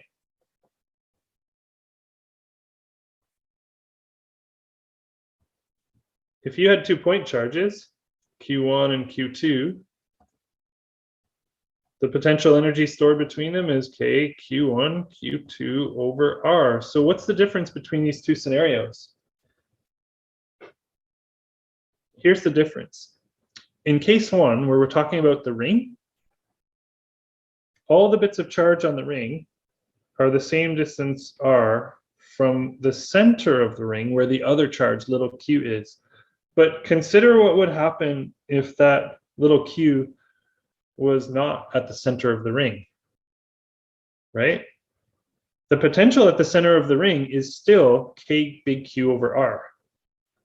But that point charge is not at the center of the ring anymore. The potential energy is not KQ over R anymore, right? So in other words, this case where we're just at the center of a ring with the point charge at the center of it is really a special case, and it just turns out that it looks like the formula for 2-point charges. I really like your question. It's a good one. I see why you're asking.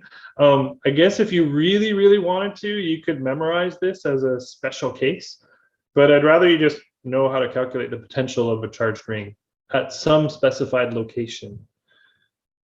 All right, good question. Okay, let's take a look at a long answer problem on electric potential. So let's go to page 131 in your booklet.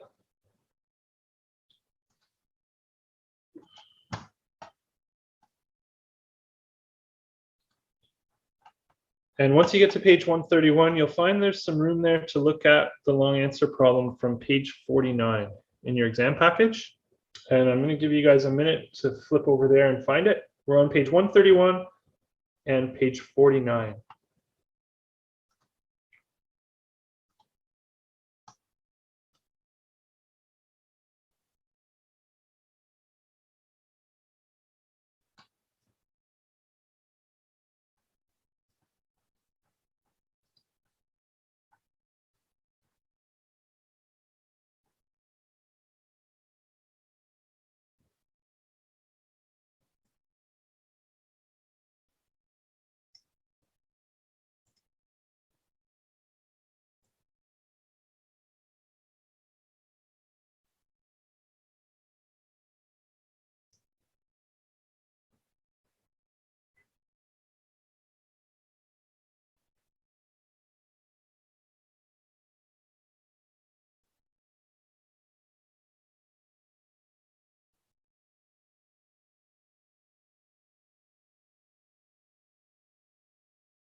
Okay, here's a long answer problem, and it's really good practice to read over an entire long answer problem before you start answering it. And if you do that, you'll notice that part A, B, and C have to do with this mesh grid plot of potential equipotential lines, a potential surface. Whereas part D has to do with an entirely different question. This is like two questions in one here. So we'll deal with those separately. In part A, B, and C, we're talking about this figure that shows equipotential lines. An equipotential line is a line along which the electric potential is constant. If you've ever looked at a topographical map, you know the contour lines on a topographical map, they tell you positions or lines of constant height. And this plot is just like that. These are lines of continuous electrical potential surfaces. And notice that they actually label what the potential is for each of these contours. So we know the potential differences between those lines, and we know that anywhere along those lines, the potential is a constant value. Okay, so the question is, if you release a proton from rest at point A, first of all, calculate its initial acceleration, magnitude, and direction. So that's a vector. And then in part B, how much work would an external agent have to do to move this proton to point B such that by the time the proton arrives at point B, it's once again at rest? Okay. And then in part C, does your answer depend on the path that you take? So let's work our way through this. First of all, for part A, we want to calculate the initial acceleration, which is related to the initial force on that proton at point A. So really what we need to do is somehow calculate the electric force or the electric field at point A that's acting on that proton. I'm going to annotate this just on this page of the actual exam itself, just to help us walk through this.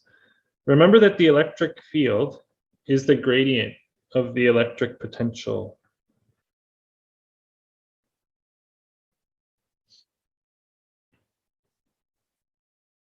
And so if you're at point A on this contour map, the question is, what direction does the electric field point in? The electric field, now I should be really careful here, right? The electric field is the gradient. In other words, it points in the direction of decreasing electric potential. And if you look at these potential surfaces, in the direction of decreasing electric potential at point A is downwards in the negative y direction.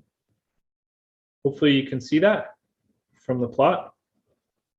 The point directly above point A is at 80 volts potential. Point A itself is at 70 volts potential, and the point directly below point A is at 60 volts potential. And those lines are parallel to each other. So in other words, there's kind of like a net constant slope at point A that points in the negative y direction. So we want to calculate what that magnitude of the electric field is and use it to calculate the acceleration. I'm going to go back to my course booklet here to write that out.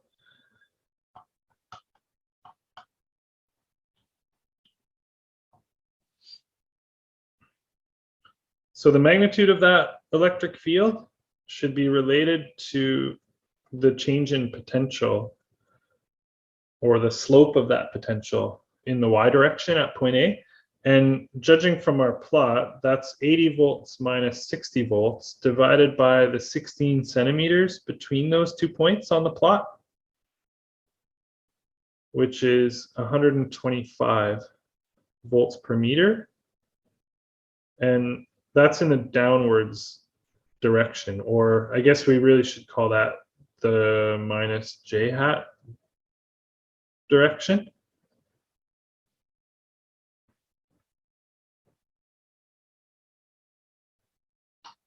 Yeah, so there's a question here, right? So why decreasing, not increasing? The electric field vector points in the direction of decreasing electric potential. So it's like the negative gradient, right? It's pointing downhill. Okay, so if that's the electric field at point A, and if the electric force is that charge of the proton times the electric field, and from Newton's second law, we can calculate the acceleration. The acceleration should be Q over M times the electric field. And ignoring vectors for a second, the magnitude of that acceleration, we can calculate it out. QE over M, the charge of the proton, the magnitude of the electric field, and the mass of the proton.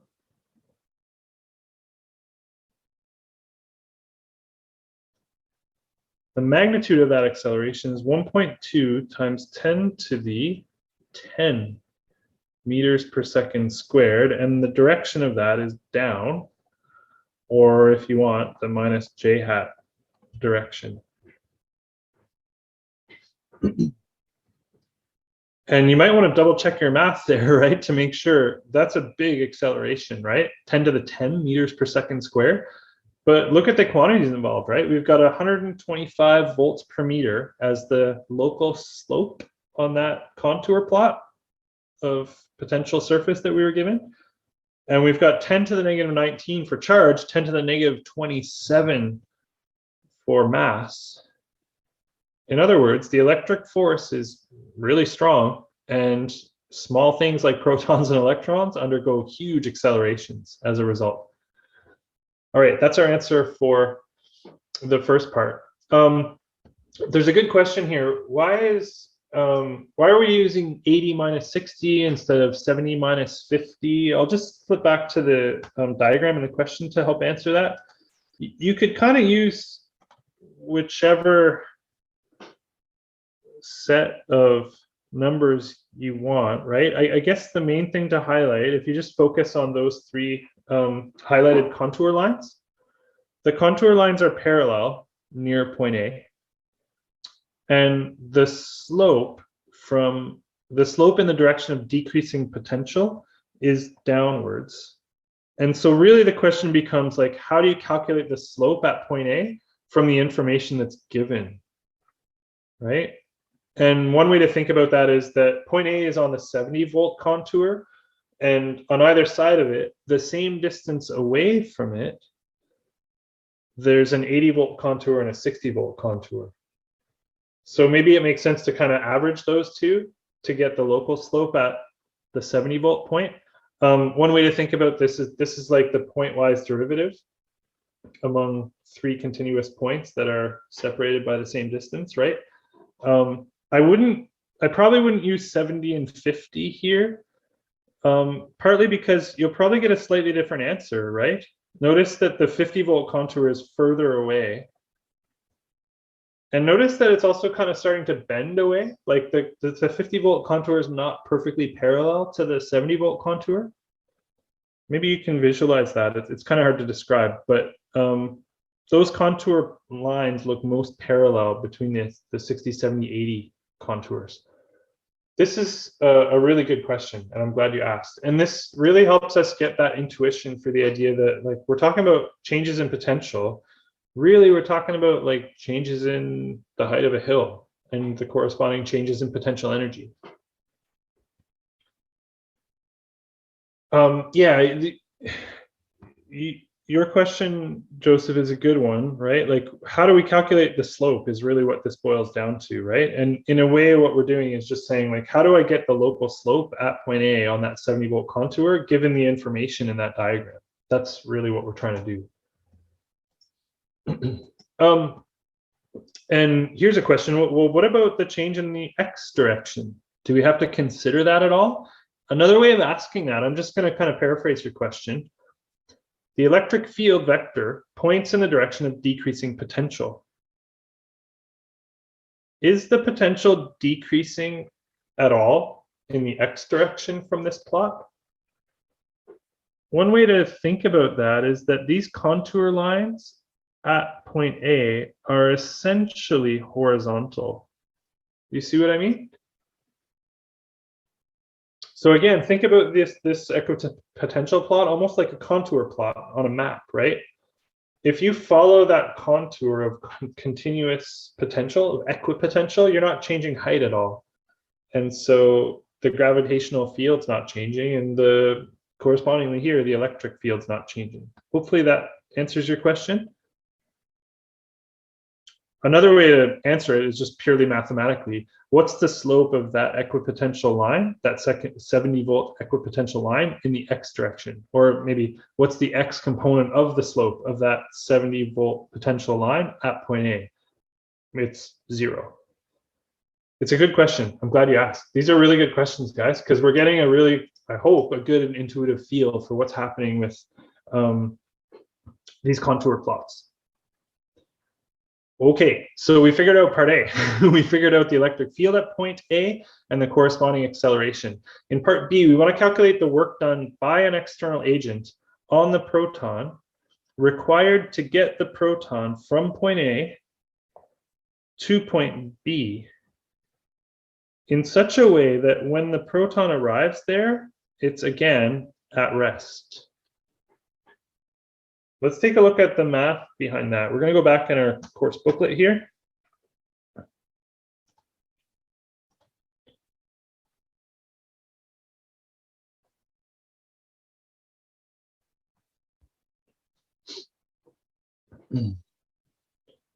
The work done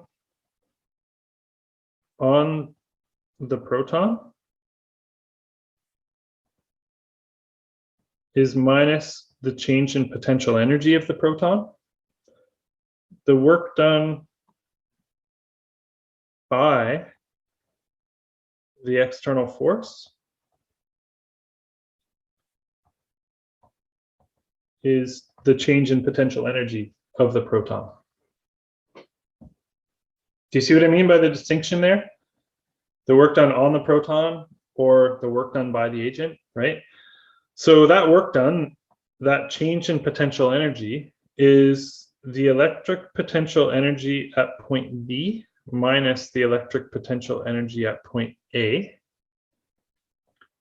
which is the proton's charge times the electric potential at point B minus the charge times the electric potential at point A. And we can calculate what that is.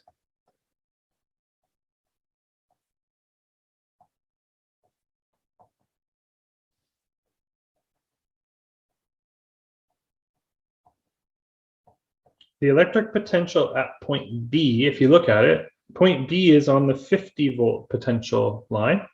Point A is on the 70-volt potential line. And you end up with a negative work done. A very tiny number of negative joules. What does the negative sign mean? It means the external force had to do some work to slow that proton down. Let's look back to that picture that came with the question.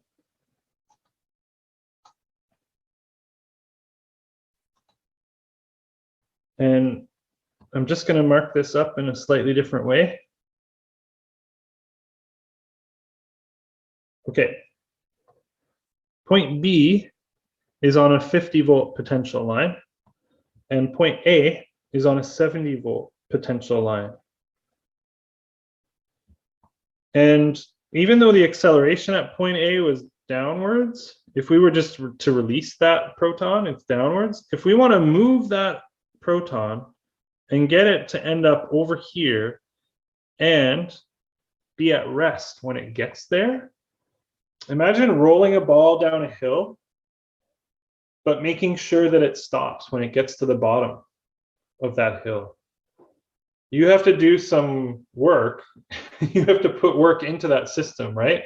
The system wants to do the work for you. That proton wants to go to point B. It wants to roll down that hill. So you have to put some work into the system to allow it to roll down, but make sure that it stops by the time it gets to point B. Hopefully that makes sense. And you can see why, hopefully anyway, you can see why I like to use these analogies back to gravity to help us understand what's happening with electric potential, because we can make really direct analogies that make sense. I'm going to pose a rhetorical question for you, and we're not going to answer it here, but I want you guys to consider this. Maybe not on Friday night, but sometime when you're studying. What would happen if we were moving an electron around instead? Protons like to roll downhill to lower potentials, lower potential energies. Electrons like to roll uphill towards higher potentials, but for them, that's lower potential energy. Think about that when you're studying and try to relate it back to this picture. All right, in part C, does it depend on what path you take? Does the work done matter? Does it depend on what path you take? The answer is no, it doesn't. And the reason is that electric forces are conservative. Electric fields are conservative. In other words, the work done is independent of whatever path you take. You can take any number of different paths between point A and point B, and the net work done is the same. One way to think about that is that in just purely a mathematical sense, the work done depends on an integral along that path that you take. And along some portions of the path you're taking, the hill is doing work for you. And along other portions of the path you take, you're doing work against the hill. And so when you add all those up, really all that matters is the difference in height or the difference in electric potential. Okay, so we've done part A, B, and C. Now let's take a look at part D. And part D has to do with a completely unrelated scenario. Suppose you have these 4 point charges, and they're located at the corners of a square. They each have the same magnitude and the same sign of charge. And the question here is, how much work must be done by an external agent to place a 5th charge, big Q, at the center of that square? We'll go through that calculation together in a moment. I'll give you guys a moment, see if you can work through this one on your own. What you want to do is figure out how much work is needed to move that 5th charge to the center of the square. There's a couple different ways you could look at that, but either way, you should get the same answer.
All right. There's a couple different ways we could solve this one. One way to look at it, just from kind of a conservation of energy perspective, is you could consider how much electric potential energy there is in the configuration of these 4 charges and a 5th charge infinitely far away, and then calculate how much electric potential energy there is in the configuration of these 4 charges with that 5th charge at the center of the square. So you could go calculate those potential energies and I guess take the difference between them to find the work done. I'll just show you kind of a neat mathematical trick. The work done by that external force is the change in potential energy of those charges. That's the final electric potential energy minus the initial electric potential energy. And one way to look at that is the final electric potential energy is the electric potential energy with big Q at the center of the square minus the initial electric potential energy is with Q at R equals infinity away.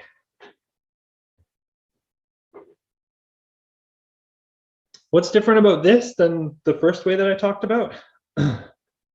In the first way that I talked about, you would have a constant amount of electric potential energy before and after, which is the potential energy of just those four charges not moving relative to each other. So another way of saying this is that when that fifth charge is infinitely far away, it's not contributing anything to the electric potential energy. And the net work done, the net change in electric potential energy of that whole system of five charges is really the same as the electric potential energy with that charge at the center of the square. And in turn, that amount of electric potential energy is that fifth charge, big Q, multiplied by the potential at the center of the square. So all we need to do now is get an expression for the electric potential at the center of the square. Let's work out an expression for that.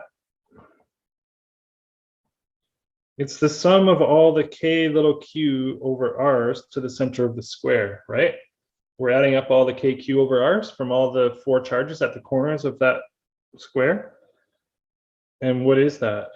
That's 4 k little q over r. They're all the same distance from the center of the square. And that's a distance of, I guess it's a over root 2.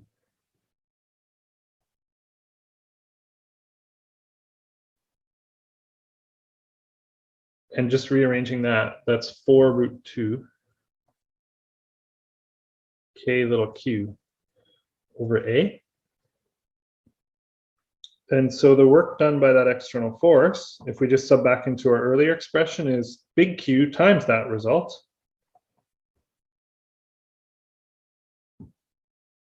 Which is 4 root 2 k little q big Q over a. And we know what all those quantities are. All those q's are positive quantities. Let's sub them in explicitly just so it's really clear. So 4 root 2 little q is plus 3 nanocoulombs. And big Q is plus 4 nanocoulombs. And A, the side length of the square, 1.5 centimeters. And when we work out that quantity, we get a positive quantity, a positive number of joules of work had to be done by that external force. And what is our interpretation of that positive result? Positive work done means that external force had to do work. It had to put work in or energy into that system to make this happen.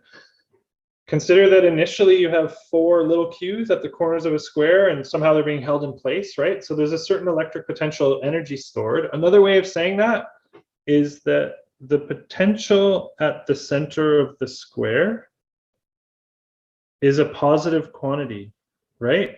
Little q is positive, so the potential at the center of the square is positive. In other words, there's like a big high hill there at the center of the square. And big Q, that fifth charge, is also a positive charge. Positive charges don't spontaneously climb hills, they roll down hills. And so it takes positive energy, positive work done by us to move that positive point charge close to those other positive point charges. So that's the energy way of looking at it. The force way of looking at it, of course, is, well, opposites attract. So here's 4 positive little q's somehow fixed in place. And if you want to bring a fifth charge, big Q, right to the center, it's repelled from there. It doesn't want to go there. You have to push it there. So you have to put energy into that system to make that happen. And that's our interpretation of that positive result. All right, I'll just pause there and see if there's any questions. looks like we're good.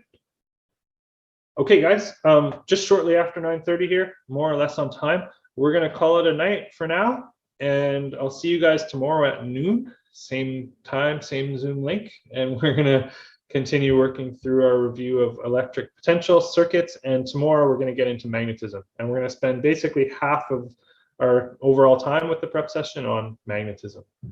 Have a good night, guys. See you tomorrow.